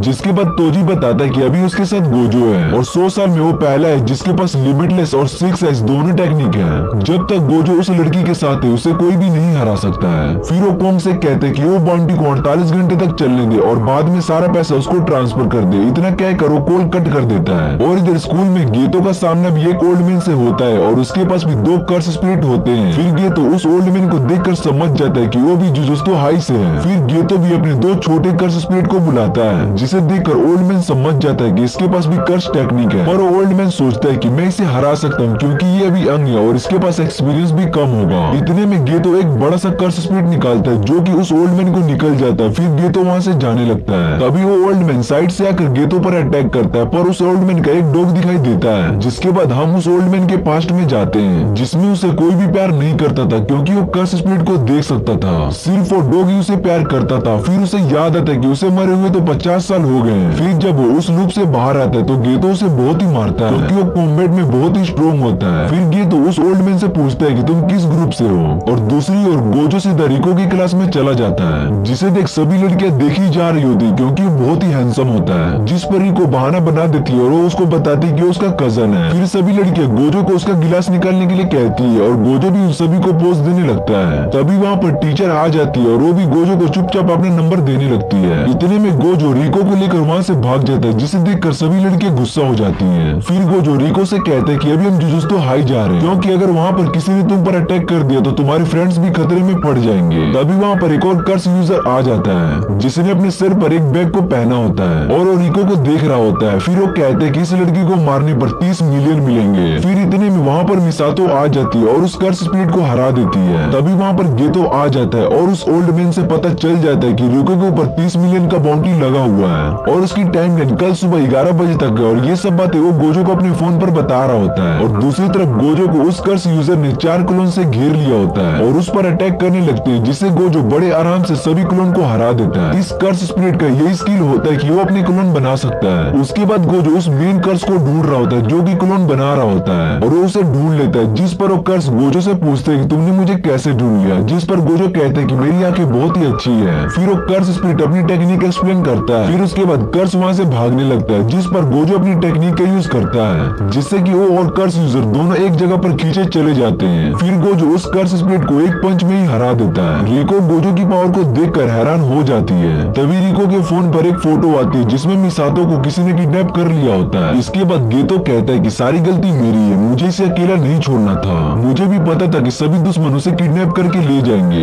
इधर गोजो सोचने लगता है कि अब वो हमें ब्लैकमेल करेंगे और कहेंगे कि अगर मितासो जिंदा चाहिए तो रिके को हमें दे दो। गोजो एक प्लान बनाता है और कहता है कि हम रिके की जगह कोई और लड़की उन्हें दे देंगे। जिस पर रिको कहती है कि मुझे भी तुम्हारे साथ जाना है, मैं तेंगेन से मर्ज होने से पहले मितासो से मिलना चाहती हूँ। जिस पर गोजो रिको की ये बात मान लेता है और उसे अपने साथ चलने के लिए हाँ कर देता है। फिर गोजो, गेतो और रिको सभी उस आइलैंड पर चले जाते हैं जहाँ पर किडनैपर ने उन्हें बुलाया होता है। गेतो और गोजो दोनों मिलकर सभी किडनैपर को मारकर मितासो को बचा लेते हैं। फिर वो सभी मिलकर बीच पर मजे करने चले जाते हैं। गोजो और रिको दोनों पानी में खेल रहे होते हैं और दूसरी तरफ मितासो गेतो से पूछती है कि तुम यहाँ पर प्लेन से आए हो। गेतो बताता है कि गोजो अपनी आंखों के प्लेन के अंदर सभी लोगों को बस में कर सकता है और मैंने अपने एक स्पिरिट को भी बुलाया था हमारी सेफ्टी के लिए। फिर मिसातो कहती है कि मुझे डर है कि अगर हम वापस जाएंगे तो 2 गैंग के लोग हम पर अटैक न कर दें। जिस पर गेतो कहते हैं कि हमने इसके बारे में पहले ही सोच लिया है और एयरपोर्ट पर जुजुत्सु हाई के 2 सोर्सर को बुलाया है। वो दोनों सोर्सर एयरपोर्ट पर उनका वेट कर रहे होते हैं और वो दोनों फर्स्ट ईयर के सोर्सर्स होते हैं। उनमें से एक का नाम मनामी और दूसरे का नाम हेबारा होता है। फिर हम देखते हैं कि गोजो और रिके बहुत ही मजे कर रहे होते हैं। फिर गेतो गोजो से कहता है कि जाने का टाइम हो गया। ये सुनते ही रिको बहुत ही ज्यादा उदास हो जाती है और ये सब गोजो देख लेता है। फिर गोजो कहता है कि हम कल सुबह यहाँ से जाएंगे क्योंकि मर्ज होने का टाइम तो कल शाम तक का है और ये जगह टोक्यो से ज्यादा सेफ है और यहाँ पर कर्स यूजर भी बहुत ही कम है और कल तक रिको पर लगने वाला बाउंटी भी खत्म हो जाएगा और हमें कोई भी खतरा नहीं होगा। फिर गेतो गोजो से कहते हैं कि तुम कल रात से नहीं सोए हो और अपने कर्स टेक्निक का यूज कर रहे हो। जिस पर गोजो कहते हैं कि मैं ठीक हूँ और मुझे किसी बात की टेंशन नहीं है जब तक तुम मेरे साथ हो। ये सुनते ही मनामी को गुस्सा आ जाता है कि वो सब कल आएंगे। फिर वो सभी उस आइलैंड पर सुनने लगते हैं और उसके अगले दिन टोक्यो में जुजुत्सु हाई आ जाते हैं। फिर गोजो आसपास चेक करके अपनी इन्फिनिटी शील्ड हटा देता है। तभी उसके पीछे से कोई उसको तलवार से मार देता है और गेतो समझ नहीं पाता कि ये जुजुत्सु हाई के बैरियर से अंदर कैसे आ गया। तभी गोजो अपने पीछे देखता है तो हमें पता लगता है कि जिसने उसे पीछे से अटैक किया था वो तोजी होता है। फिर हमें एक पास्ट का सीन दिखाया जाता है जहाँ पर हम गोजो को देखते हैं। गोजो पैदा होते ही बहुत फेमस हो गया था क्योंकि वो 6 आइज टेक्निक के साथ पैदा हुआ था। फिर तोजी कहते हैं कि तुम पहले हो जिसने मुझे पीछे से महसूस कर लिया था। फ्लैशबैक खत्म होने के बाद हम देखते हैं कि गोजो तोजी को हवा में उड़ा लेता है और गेतो एक कर्स स्पीड निकालता है जो कि तोजी को खा जाता है। जिसके बाद गोजो अपनी खुद की कर्स स्पीड से हील कर लेता है और गेतो से कहते हैं कि तुम रिको को मास्टर तेंगिन के पास ले जाओ और मैं इसे देखता हूँ। फिर गेतो रिको और मिसातो को अपने साथ ले जाता है और इधर तोजी उस स्पीड को काट कर बाहर निकलता है और उसके कंधे पर एक कर्स स्पीड होता है जो कि उसे बहुत सारे वेपन देता है। फिर तोजी कहते हैं कि रिको यहाँ पर नहीं है, जिस पर गोजो कहते हैं कि अब तो रिको पर से बाउंटी भी हट चुकी है, तुम उसे नहीं पकड़ पाओगे। फिर तोजी कहते हैं कि वो बाउंटी मैंने उस पर लगाया था जिससे कि तुम बाकी दुश्मनों से लड़ने में उलझ सको। फिर गोजो और तोजी के बीच में लड़ाई शुरू हो जाती है। गोजो का अटैक तोजी पर असर नहीं होता है और वो बहुत ही फास्ट होता है। फिर तोजी वहीं पर छुप गया होता है जिसे देखकर गोजो अपनी टेक्निक कर्स ब्लू का यूज करता है और अपने आसपास की सभी चीजों को तबाह कर देता है जिससे कि तोजी छिप न सके। तभी गोजो पर बहुत सारे मॉन्स्टर अटैक कर देते हैं जिसे बचने के लिए गोजो अपनी टेक्निक का यूज कर ही रहा होता है। इतने में तोजी उसके पीछे आ जाता है और उस पर अपने एक रेयर वेपन से अटैक करता है। उसकी इन्फिनिटी शील्ड को तोड़कर गोजो के गर्दन पर एक वेपन से अटैक करता है और उसकी पूरी बॉडी को बीच से काट देता है और उसके पैरों पे अटैक करने के बाद उसके सिर पर अटैक करके वहाँ से जाने लगता है। जिसके बाद हम देखते हैं कि गोजो जमीन पर मरा हुआ पड़ा हुआ दिखाई देता है और दूसरी तरफ गेतो मितासो और रिको को जुजुत्सु हाई के सबसे निचले वाले हिस्से में ले आता है जहाँ पर मास्टर तेंग होते हैं। फिर रिको मितासो को हग करके गुड बाय करती है। जिसके बाद गेतो रिको को मेन हॉल में ले आता है जहाँ पर मास्टर तेंगेंग होते हैं। फिर गेतो कहता है कि यहाँ पर एक बैरियर लगा हुआ है जिसमें सिर्फ वही लोग जा सकते हैं जिन्हें मास्टर तेंगेंग चाहे। फिर वो रिको को कहता है कि तुम चाहो तो मैं तुम्हें वापस ले जा सकता हूँ, जिसे सुनकर वो हैरान हो जाती है। फिर हम देखते हैं कि टीचर यागा उन्हें बताते हैं कि बॉडी मर्ज होने के बाद उस आदमी की मौत हो जाएगी जो बॉडी मर्ज करेगा। फिर गेतो और गोजो प्लान बनाए हुए होते हैं कि अगर वो लड़की जीना चाहती है तो हम उसकी मदद करेंगे। जिसके बाद गेतो कहते हैं कि हम तुम्हें बचाने के लिए मास्टर तेंगिंग से भी लड़ेंगे क्योंकि हम दोनों यहाँ पर सबसे पावरफुल हैं। कि उसको बचपन से ही बताया गया था कि उसका जन्म किसी खास काम के लिए हुआ है। मेरे पेरेंट्स के गुजरने के बाद मैं हमेशा से अकेली रहती थी और मेरा कोई भी नहीं है, पर जब से मेरे स्कूल में फ्रेंड्स बने मेरे जीने की उम्मीद और भी बढ़ गई। जिसके बाद वो गेतो से कहती है कि मैं अपनी लाइफ और जीना चाहती हूँ और अपना हाथ गेतो के हाथ की ओर बढ़ाती है। इतने में उसके सर पर गोली लग जाती है और उसकी डेथ हो जाती है। गेतो ये सब देखकर हैरान हो जाता है। फिर हम देखते हैं कि ये गोली तोजी ने चलाई होती, जिस पर गेतो पूछते हैं कि तुम यहाँ पर कैसे आए। फिर तोजी कहते हैं कि मैंने गोजो को मार दिया। ये सुनते ही गेतो और भी गुस्सा हो जाता है और वो अपने दो सबसे पावरफुल स्पिरिट को निकाल लेता है और कहता है कि अब तुम नहीं बचोगे। फिर गेतो अपने कर्स स्पिरिट से तोजी पर अटैक कर देता है, पर तोजी उन दोनों कर्स स्पिरिट से बचकर गेतो पर गोली चला देता है, जिसे गेतो एक स्पिरिट से ब्लॉक कर देता है। फिर गेतो उस पर अपने ड्रैगन से अटैक कर देता है, पर जब गेतो देखता है कि उसका ड्रैगन तोजी को कुछ नहीं कर सकता तो वो हैरान हो जाता है। फिर तोजी एक्सप्लेन करता है कि वो जुजुत्सु हाई में कैसे एंटर हुआ। तोजी बताता है कि जुजुत्सु हाई के बैरियर दिखाई नहीं देते हैं, पर जिन लोगों को भी यहाँ के सभी लोकेशन पता होते हैं उनके लिए यहाँ पर आना बहुत ही आसान होता है। वो बताता है कि साल के इस समय सभी स्कोरर बिजी होते हैं और कुछ स्कोरर अभी तो दूसरे ऑर्गेनाइजेशन से लड़ रहे होते हैं। फिर उसके बाद वो कहते हैं कि मेरे अंदर कर्स एनर्जी ना होने के कारण मैं जुजुत्सु हाई में आराम से आ सकता हूँ, और अगर मेरे पास कर्स एनर्जी होती तो मैं जुजुत्सु हाई में नहीं आ पाता। फिर वो अपने अंदर से कर्स निकालता है जिससे उसे वेपन मिलते हैं। फिर वो एक्सप्लेन करता है कि मैंने इस कर्स स्पिरिट को अंदर लाने के लिए इसे छोटा कर दिया था और इस कर्स स्पिरिट को निगल गया, जिससे कि बैरियर कर्स स्पिरिट को डिटेक्ट नहीं कर पाया और मैं आराम से जुजुत्सु हाई के अंदर आ गया। फिर गीतो को सारी बात समझ आ गई और वो समझ गया कि तोजी हेवनली स्किल के साथ पैदा हुआ है जिसके अंदर 5 सेंस होते हैं और वो अपनी सेंस की मदद से हमारा पीछा कर सकता है। फिर गीतो उससे पूछते हैं कि तुम्हें रास्ते में मितासो मिली होगी, जिस पर तोजी कहते हैं कि मैंने उसे भी मार दिया। फिर गीतो उस पर ड्रैगन और बहुत सारे कर्स से अटैक कर देता है, पर तोजी उसके ड्रैगन को अपने कटाना से काट देता है, जिसे देख गीतो बहुत ही ज्यादा हैरान हो जाता है क्योंकि वो कर्स ड्रैगन उसका सबसे पावरफुल कर्स था जिसे तोजी ने बड़े ही आराम से मार दिया। फिर गीतो का एक दूसरा पावरफुल स्पिरिट तोजी को अपने डोमेन में फंसा लेता है और उस पर अपने ब्लड से अटैक करता है, पर तोजी अपने उस रेयर वेपन का यूज करके उस स्पिरिट के डोमेन और उसे भी काट देता है। तभी गीतो तोजी के पीछे आ जाता है और उसके कर्स स्पिरिट को ऑब्जर्व करने लगता है, जिससे कि तोजी को और वेपन ना मिल पाए, जिससे कि वो टॉम पर आकर गिर जाता है और गीतो बहुत ही बुरी तरह घायल हो जाता है। फिर तोजी उसे मारने से पहले सोचता है कि अगर ये आम स्कोरर होता तो मैं इसे कब का मार दिया होता, पर ये कर्स स्पिरिट स्कोरर है, अगर मैं इसे मार दूं तो इसके बहुत सारे कर्स स्पीड रिलीज हो जाएंगे, इसलिए वो इतना बड़ा रिस्क नहीं ले सकता था। इस वजह से वो गेतो को वहाँ पर छोड़कर चला जाता है और रिको की बॉडी को टाइम वेसल ग्रुप के प्रेसिडेंट के पास लेके चला जाता है, जिसे देख प्रेसिडेंट बहुत ही खुश हो जाती है और तोजी से कहती है कि तुमने बहुत ही अच्छा काम किया,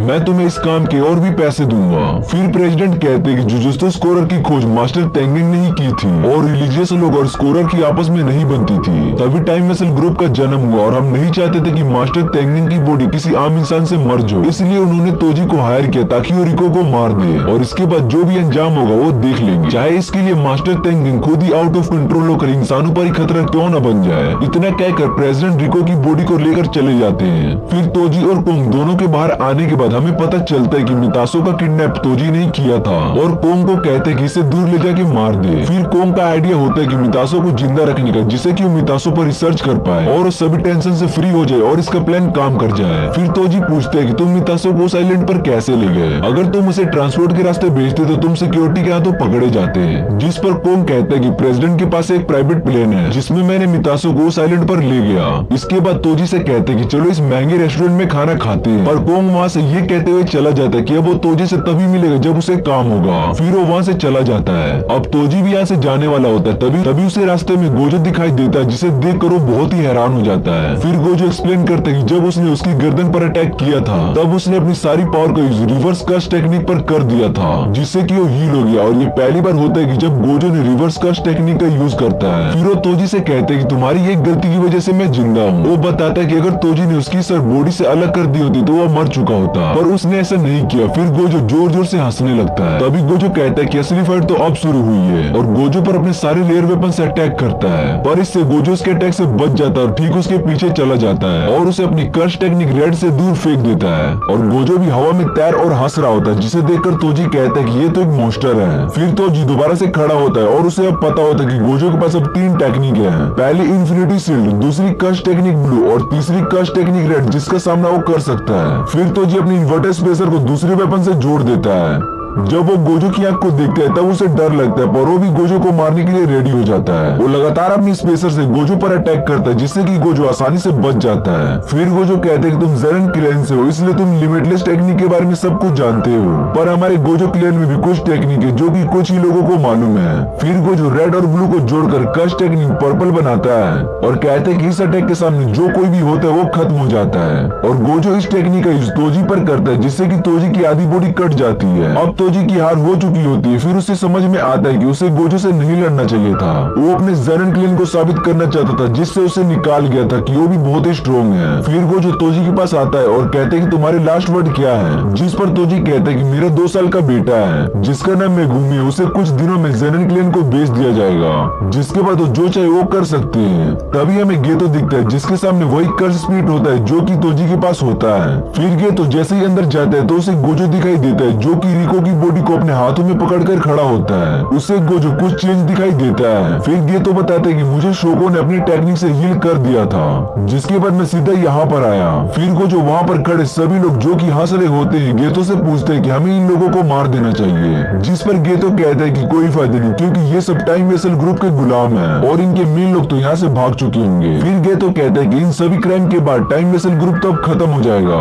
गोजो कहता है कि हर चीज का मतलब होना जरूरी नहीं, ऐसा कहकर वो वहाँ से चला जाता है। पर गेतो कहता है कि हर चीज का मतलब होना जरूरी है, खासकर जुजुत्सु सोर्सर्स के लिए। इसके बाद कहानी 1 साल आगे चली जाती है, जहाँ पर गोजो अपनी नई पावर्स को टेस्ट कर रहा होता है और शोको और गेतो को बताता है कि उसकी इन्फिनिटी शील्ड किसी भी तरह के खतरे को महसूस कर सकती है और रिवर्स टेक्निक की वजह से मैं ज्यादा थकता भी नहीं और मेरा माइंड बहुत ही फ्रेश होता है। इतना सुनने के बाद गेतो को लगता है कि गोजो से ज्यादा पावरफुल हो गया है, जिस वजह से वो अब मिशन पर अकेला जाने लगा और काफी सैड रहने लगता है और नहाते हुए सोचते है कि वो जुजुत्सु सोर्सर इंसानों की मदद करने के लिए बना था।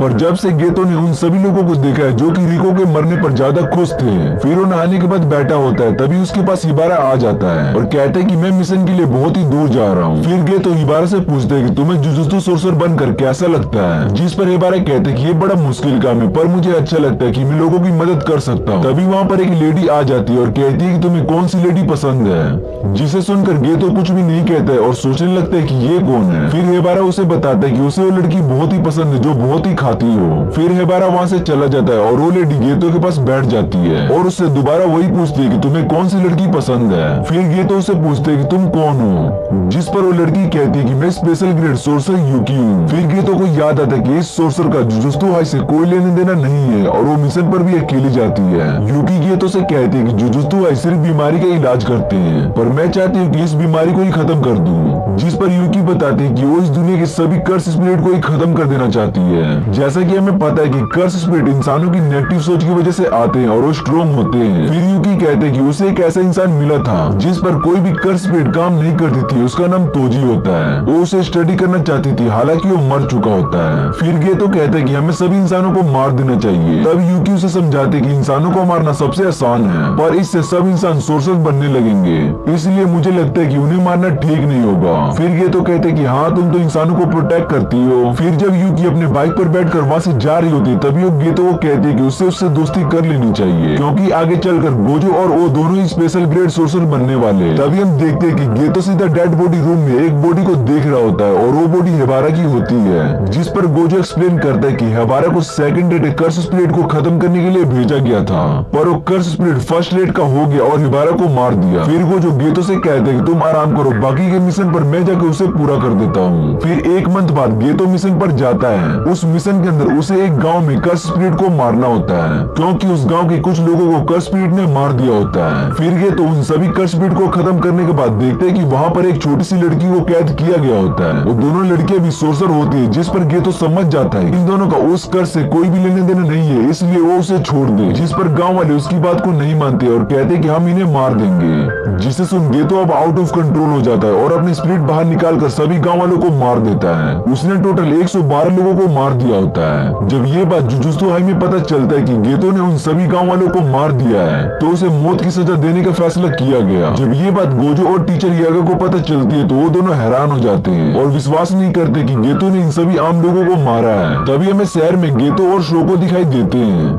शोको पूछती है कि क्या तुमने सभी लोगों को मारा है, जिस पर गेतो कहता है कि हाँ, मैं सभी नॉर्मल लोगों को खत्म करना चाहता हूँ और इस दुनिया में सिर्फ सोर्सर ही रहेंगे। फिर शोको गोजो को फोन करती है और कहती है कि उसे गेतो मिल गया है। ये सुनते ही गोजो गेतो के पास आता है और कहता है कि क्या तुमने सही में उन सभी लोगों को मारा है। फिर गेतो कहता है कि हाँ, मैंने उन सभी लोगों को मारा है और कहते हैं कि मैं सभी इंसानों को खत्म कर दूंगा। जिसे सुन गोजो कहता है कि सभी लोगों को मारना आसान नहीं है, मैं तुम्हें ये नहीं करने दूंगा। जिस पर गेतो कहते हैं कि तुम मुझे मारना चाहते हो तो मार दो, वरना मैं सभी इंसानों को खत्म जरूर कर दूंगा। फिर जैसे ही गोजो गेतो पर अपनी कस्ट टेक्निक पर्पल का यूज करने वाला होता है, और उस टेक्निक का यूज नहीं कर पाता क्योंकि गेतो उसका बेस्ट फ्रेंड होता है, जिस वजह से गेतो वहाँ से चला जाता है। फिर गोजो टीचर यागा को बताता है कि भले ही सबसे स्ट्रॉन्ग हो, पर वो गेतो को नहीं मार पाएगा। फिर कहानी 11 साल आगे चली जाती है, जहाँ हमें पता चलता है कि गोजो अपने पास्ट को याद कर रहा होता है। तभी उसके पास मेगुमी, यूजी और नोबारा आ जाते हैं, क्योंकि गोजो उन्हें यहाँ किसी सीक्रेट मिशन के बारे में बात करने के लिए बुलाया था। तभी वो सभी मिशन के लिए जा रहे होते हैं। मेगुमी थक चुका होता है, इसलिए वो वापस जाने लगता है। तभी नोबारा भी वहाँ से जाने लगती है, जिस पर यूजी उसे रुकता है और कहता है कि चलो एक मूवी देखने चलते हैं। और यूजी नोबारा को उस मूवी का थिएटर दिखाता है, जिसे देख नोबारा वहाँ से मना करके चली जाती है। फिर हम देखते हैं कि यूजी को एक लड़की देख रही होती है। फिर हम मेमे को देखते हैं, जो कि क्योतो के प्रिंसिपल के पास कुछ स्टूडेंट को रैंक बढ़ाने के लिए वहाँ पर आई होती है। मेमे कहती है कि पांडा, नोबारा, मेगुमी और यूजी का रैंक बढ़ाकर उसे फर्स्ट ग्रेड बना दे। फिर प्रिंसिपल कहते हैं कि ये सब इतना आसान नहीं है, इसलिए पहले उन्हें फर्स्ट ग्रेड के स्टूडेंट के साथ मिलकर मिशन पूरा करना होगा और उसके बाद उन सभी को अकेले के लिए एक फर्स्ट ग्रेड मिशन पर जाना होगा। फिर डिसाइड किया जाएगा कि उन्हें फर्स्ट ग्रेड की रैंक देना चाहिए या फिर नहीं। फिर हम देखते हैं कि मेमे और तोड़ो दोनों टेबल टेनिस खेल रहे होते हैं। तोड़ी बोलते हैं कि एक बार यूं ही मिशन से वापस आ जाएगा, फिर मैं उसके साथ मिशन पर जाऊंगा। जिस पर मेमे बताती है कि जितने भी स्टूडेंट की सिफारिश है, हम उनके साथ मिशन पर नहीं जा सकते हैं। जिसे सुन तोड़ो शौक हो जाता है और मेमे मैच जीत कर वहाँ से चली जाती है। दूसरी तरफ हम नोबारा को देखते हैं, जिसके पीछे वाली लड़की होती है, जो कि कुछ देर पहले यूजी को देख रही थी। वो लड़की नोबारा से कहती कि क्या तुम यूजी के बारे में बता सकती हो। उस लड़की का नाम यूको होता है। फिर वो दोनों कॉफी शॉप में बैठकर बातें करते हैं। वो बताती है कि वो यूजी को पसंद करती है, पर उस समय उसमें हिम्मत नहीं थी कि वो उसे ये बोल सके। फिर ये सुनकर नोबारा हैरान हो जाती है और मेगुमी को फोन कर बुलाती है, क्योंकि मेगुमी यूजी को उससे ज्यादा जानता है। फिर यूको नोबारा से पूछती पूछती है क्या तुम भी यूजी को पसंद करती, जिस पर वो सीधा मना कर देती है। तभी वहाँ पर मेगुमी आ जाता है। फिर नोबारा मेगुमी से पूछने लगती है कि यूजी की कोई गर्लफ्रेंड भी है, जिस पर मेगुमी कहते हैं कि यूजी सिंगल है और उसके रूम में एक मॉडल की फोटो लगी हुई है। फिर वो मेगुमी से पूछती है कि यूजी को किस तरह की लड़की पसंद है। फिर मेगुमी बताता है कि मुझे यूजी ने एक बार बताया था कि उसे लंबी लड़की पसंद है।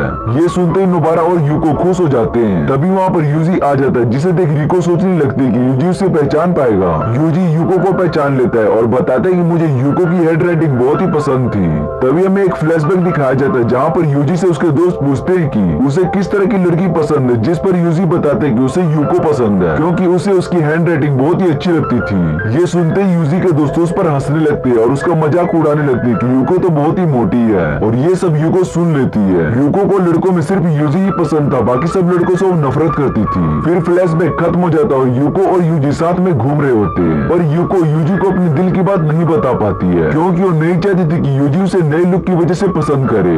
कुछ देर बात करने के बाद वो वहाँ से चली जाती है। फिर मेगुमी कहते कि उन्हें एक दूसरे का नंबर तो ले ही लेना चाहिए था, जिस पर नोबारा कहती है कि यूको ने मुझे अपना नंबर दिया है। तभी नोबारा को गुस्सा आ जाता है कि उसका बॉयफ्रेंड मिलने से पहले यूजी को गर्लफ्रेंड मिल जाएगी। तभी वो सब मूवी देखने जाने वाले होते हैं। तभी मेगुमी को गोजो का कॉल आता है कि उसे लोरी के पास जाना होगा क्योंकि एक बहुत ही जरूरी काम है। फिर वो सभी लोरी के पास आ जाते हैं जहाँ लोरी बताती कि गोजो की बात सच थी, हमारे बीच कोई धोखेबाज छुपा है जो हमारे सभी सीक्रेट को बाहर लीक कर रहा होता है। फिर लोरी बताती कि एक गदर हायर अप है और दूसरा कोई स्टूडेंट है जो कि इंफॉर्मेशन हायर अप को देता है। फिर लोरी बताती कि वो स्टूडेंट का नाम है मेगामारू।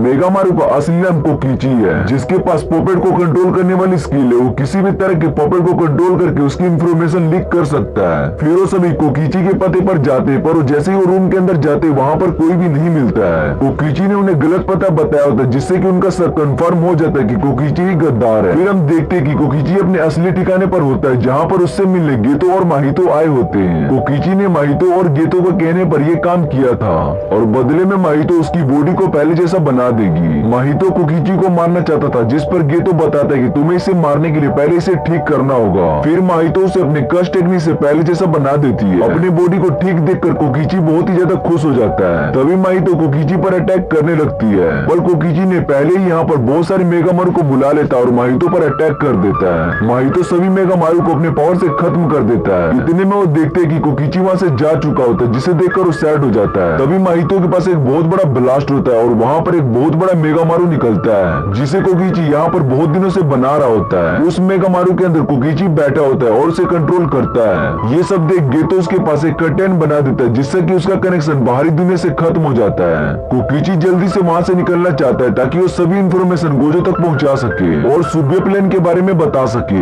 तभी कोकीची अपनी पावर से माहितो पर अटैक कर देता है। अब कोकीची और माहितो में फाइट होने लगती है। माहितो कोकीची के सभी अटैक से बचने लगता है और ये फाइट बहुत ही इंटेंस लेवल पर चली जाती है। तभी कोकीची माहितो के बॉडी पर अपने कैप्सूल से अटैक करता है, जो कि माहितो के हाथ में जाके गिरता है। पर माहितो सोचते हैं कि उसे इस चीज से कुछ भी नहीं होगा। तभी उस कैप्सूल में से एक कर्स निकलता है और माहितो के हाथ को गुब्बारे की तरफ फुलाकर उसे ब्लास्ट कर देता है और कोकीची उसे एक लत मारता है, जिससे कि माहितो दूर जाकर गिरता है। फिर जैसे ही कोकीची उस पर अटैक करता है, तभी माहितो अपने आप को ईगल में बदलकर उड़ने लगता है, जिसे देख कोकीची हैरान हो जाता है कि माहितो ने अपने हाथ को इतनी जल्दी कैसे हील कर लिया। फिर कोकीची उस पर अपनी लेजर बीम से अटैक करता है। ये तो ये सब वहीं पर खड़ा होकर देख रहा होता है और एंजॉय करता है। वो लेजर अपने टारगेट पर लगने के बाद ही ब्लास्ट होती है, जिससे बचने के लिए माहितो बहुत सारे जानवरों में बदलकर जंगल में भागने लगता है और वो बीम उसका पीछा नहीं छोड़ती है। तभी माहितो उस मेगामारू पर चढ़ जाता है और अपने हाथ को ब्लेड में बदलकर उसकी सभी वायर को काट देता है, जिससे कि मेगामारू का कंट्रोल खराब हो जाता है और उसके सभी लेजर भी मेगामारू के पीछे आकर ब्लास्ट हो जाते हैं। और कोकीची फिर से माहितो को एक पंच मारता है, जिससे कि वो दूर जाकर गिरता है। फिर कोकीची उस पर फिर से कैप्सूल डोमेन से अटैक करने जाता है। तभी माहितो अपने डोमेन का यूज करके अपने बड़े हाथों से मेगामारू को नीचे गिरा देता है और उस पर अपने डोमेन से अटैक करता है, जिससे कि उसे लगता है कि अब कोकीची मर चुका होगा। पर कोकीची अभी भी मेगामारू के अंदर जिंदा था। उसने अपने आप को जिंदा रखने के लिए शैडो डोमेन टेक्निक का यूज किया था,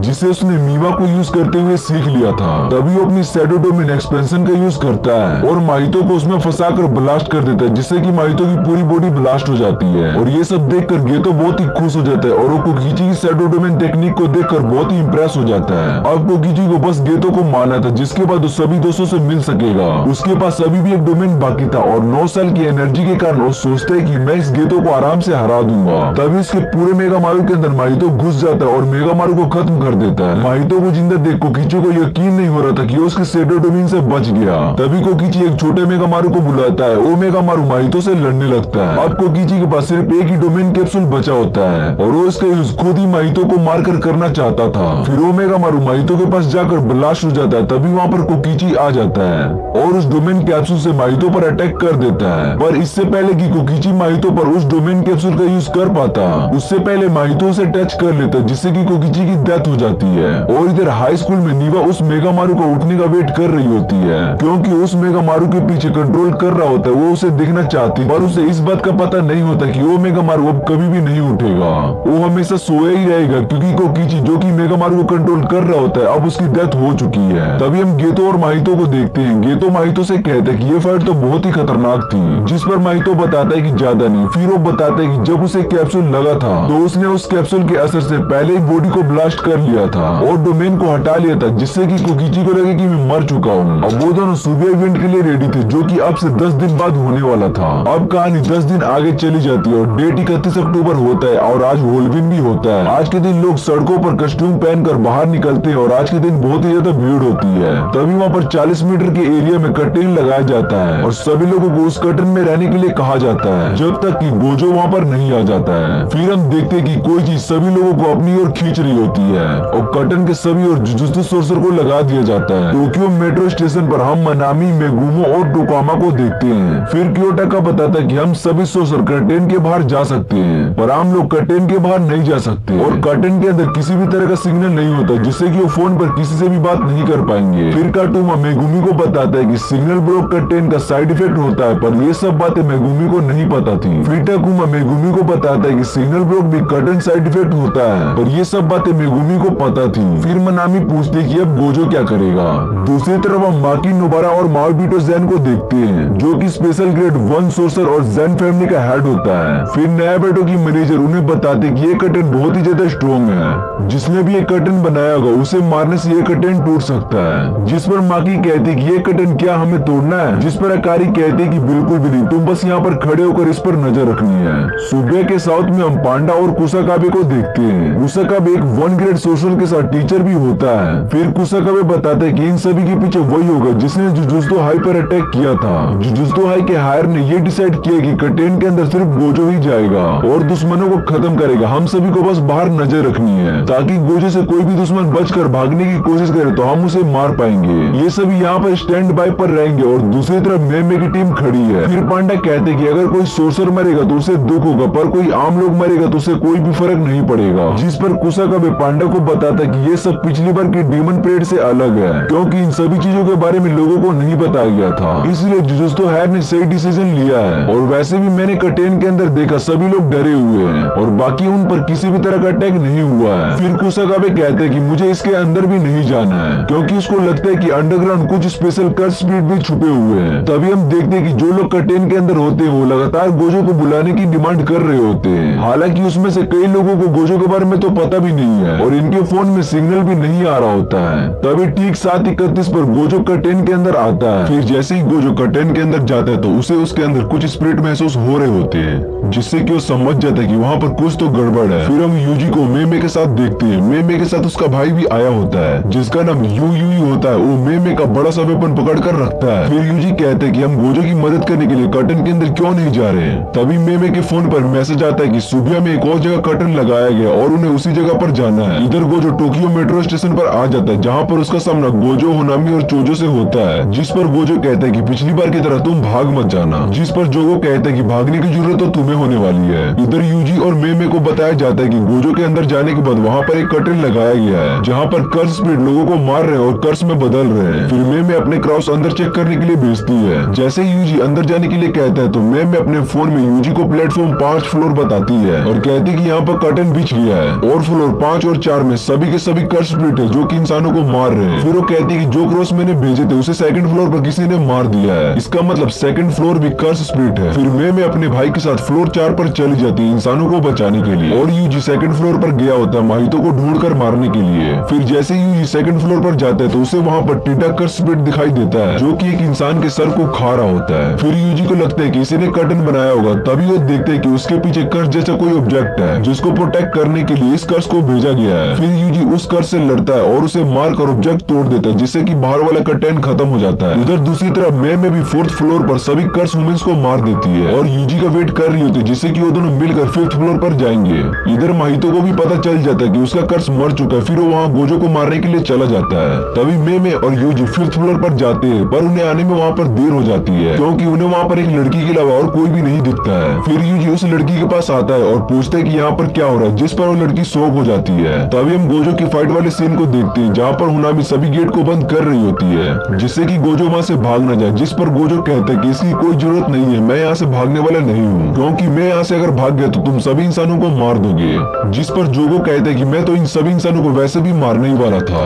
इतने में उस सभी लोगों को ट्रेन की पटरी की तरफ खींच लेता है, जिस पर जोगो उनसे दूर रहने के लिए कहता है। फिर हम एक फ्लैशबैक को देखते हैं, जिसमें कि गेतो जोगो को बता रहा होता है कि जब गोजो अकेला होता है तो वो काफी ज्यादा पावरफुल होता है, क्योंकि अगर उसके पास इंसान होंगे तो गोजो के अटैक से वो भी मारे जाएंगे। जिस पर जोगो सभी इंसानों को मारने लगता है और गोजो की तरफ बढ़ने लगता है। हनामी भी ऐसा ही करता है। फिर चोजो अपने ब्लड टेक्निक से गोजो पर अटैक कर देता है, जो कि गोजो के इन्फिनिटी शील्ड से टकरा कर चली जाती है। तभी जोगो और हनामी गोजो को पंच मारते हैं, पर गोजो के इन्फिनिटी शील्ड के कारण उसको पंच नहीं लगता है। फिर हनामी और जोगो अपने डोमेन एक्सपेंसर से गोजो पर अटैक करते हैं, जिससे कि गोजो का इन्फिनिटी शील्ड टूटने लगता है, जिसे देखकर गोजो वहाँ से हट जाता है और डोमेन वापस में टकरा जाते हैं। गेतो ने उन्हें बताया होता है कि गोजो इतने सारे लोगों के सामने अपने डोमेन यूज नहीं कर सकता, क्योंकि वो सारे लोग भी मारे जाएंगे। इसलिए गेतो भी उन सभी को डोमेन यूज करने से मना कर देता है, क्योंकि अगर उन्होंने अपने डोमेन यूज किया तो गोजो को भी अपने डोमेन यूज करना होगा और गोजो के डोमेन के अंदर से वो बच नहीं पाएंगे। फिर गोजो उन्हें बताता है कि उन्हें बस 20 मिनट तक गोजो को संभालना होगा, उसके बाद उनका प्रिजन रिलेम रेडी हो जाएगा। फिर इतने में जोगो एक बंदे को मारते हुए गोजो से कहते हैं कि तुम यहाँ से भागने वाले हो क्या?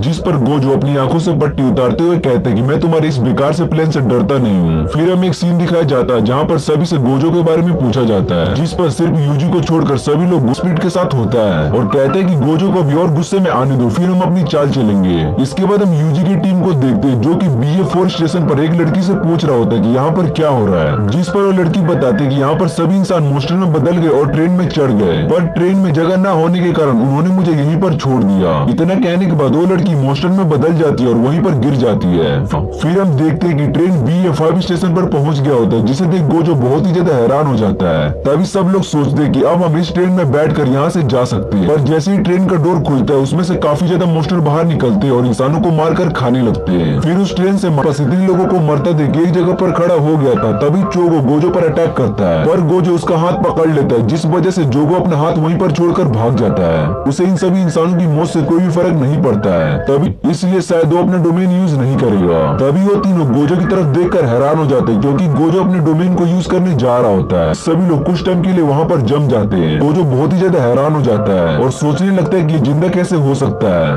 क्योंकि एक साल पहले गोजो ने खुद गेतो को अपने हाथ से मारा होता है। अब गोजो के लिए में 1 मिनट हो जाता है, क्योंकि गोजो की 6 आई टेक्निक के कारण उसका 1 मिनट बहुत ही तेजी से चल रहा होता है और प्रिज्म रिलीम गोजो को बुरी तरह से जकड़ लेता है। गोजो उससे निकलने की पूरी कोशिश करता है, पर वो ना ही हिल पाता है और ना ही अपनी टेक्निक का यूज कर पा रहा होता है। तभी गोजो गेतो से पूछते हैं कि तुम कौन हो, क्यों, और इसे सूडो गेतो कहते हैं। जिसके बाद हम देखते हैं कि जुजुत्सु काइसेन के 0 मूवी में गोजो ने गेतो को मार दिया होता है, पर गोजो और शोको ने उसकी बॉडी को चेक नहीं किया होता है, जिस वजह से सूडो गेतो उसकी बॉडी में घुसकर उसे कंट्रोल कर रहा है और सभी कर्स स्पीड एक साथ मिलकर गोजो को प्रिज्म रिले में फंसाने का प्लान बनाया, जिसमें कि वो कामयाब हो गए। इसके बाद सूडो गेतो कहता है कि मैं तुम्हें खुद आजाद करूंगा, पर 1000 साल बाद, क्योंकि मैं नहीं चाहता कि मेरे रास्ते में कोई भी स्ट्रॉन्ग सोर्सर आए। जिस पर गोजो कहता है कि तुम भूल गए हो कि गेतो की पिटाई किसने की थी, वो यूता था। गोजो को लग रहा था कि यूता सूडो गेतो को खत्म कर देगा, जिस पर सूडो गेतो बताता है कि कोई भी सोर्सर सतारू गोजो की जगह नहीं ले सकता और न ही उसकी जितना स्ट्रॉन्ग बन सकता है। फिर वो बताता है कि यूता के पास जो पावर थी वो रिको के कारण थी, पर अब रिको नहीं है, जिस कारण वो बस एक आम सोर्सर है और माहितो भी अब उठ चुका होता है। जिसके बाद सूडो गेतो गोजो को गुड बाय कहता है और बोलता है कि अब हम दूसरी दुनिया में मिलेंगे जहाँ पर कर्स का राज होगा। तभी यूजी के कान में एक डिवाइस आकर लग जाता है, जो कि मेगा मारू की तरह दिखाई दे रहा होता है। उसमें से कोकीची यूजी को बताता है कि गोजो को सील कर दिया गया है। फिर हम देखते हैं कि इधर गोजो गेतो से कहता है कि तुम जाग जाओ, तुम किसी भी कर्स स्पिरिट को अपने बॉडी पर कब्जा करने नहीं दे सकते हो। जिसके बाद गेतो का हाथ हिलता है और अपना गला दबाने लगता है, जिसे देखकर सूडो गेतो हंसने लगता है और कहता है कि ये तो पहली बार हुआ है। इसके बाद गोजो के मरने के बाद जापान में सभी इंसानों को सबसे ज्यादा खतरा है। इसके बाद टकुमा उन दोनों के साथ कटेन को काटने के लिए चला जाता है और कहता है कि हम गोजो को बचा लेंगे। और ये पार्ट यहीं पर खत्म हो जाता है। तो मिलते हैं अगले पार्ट में।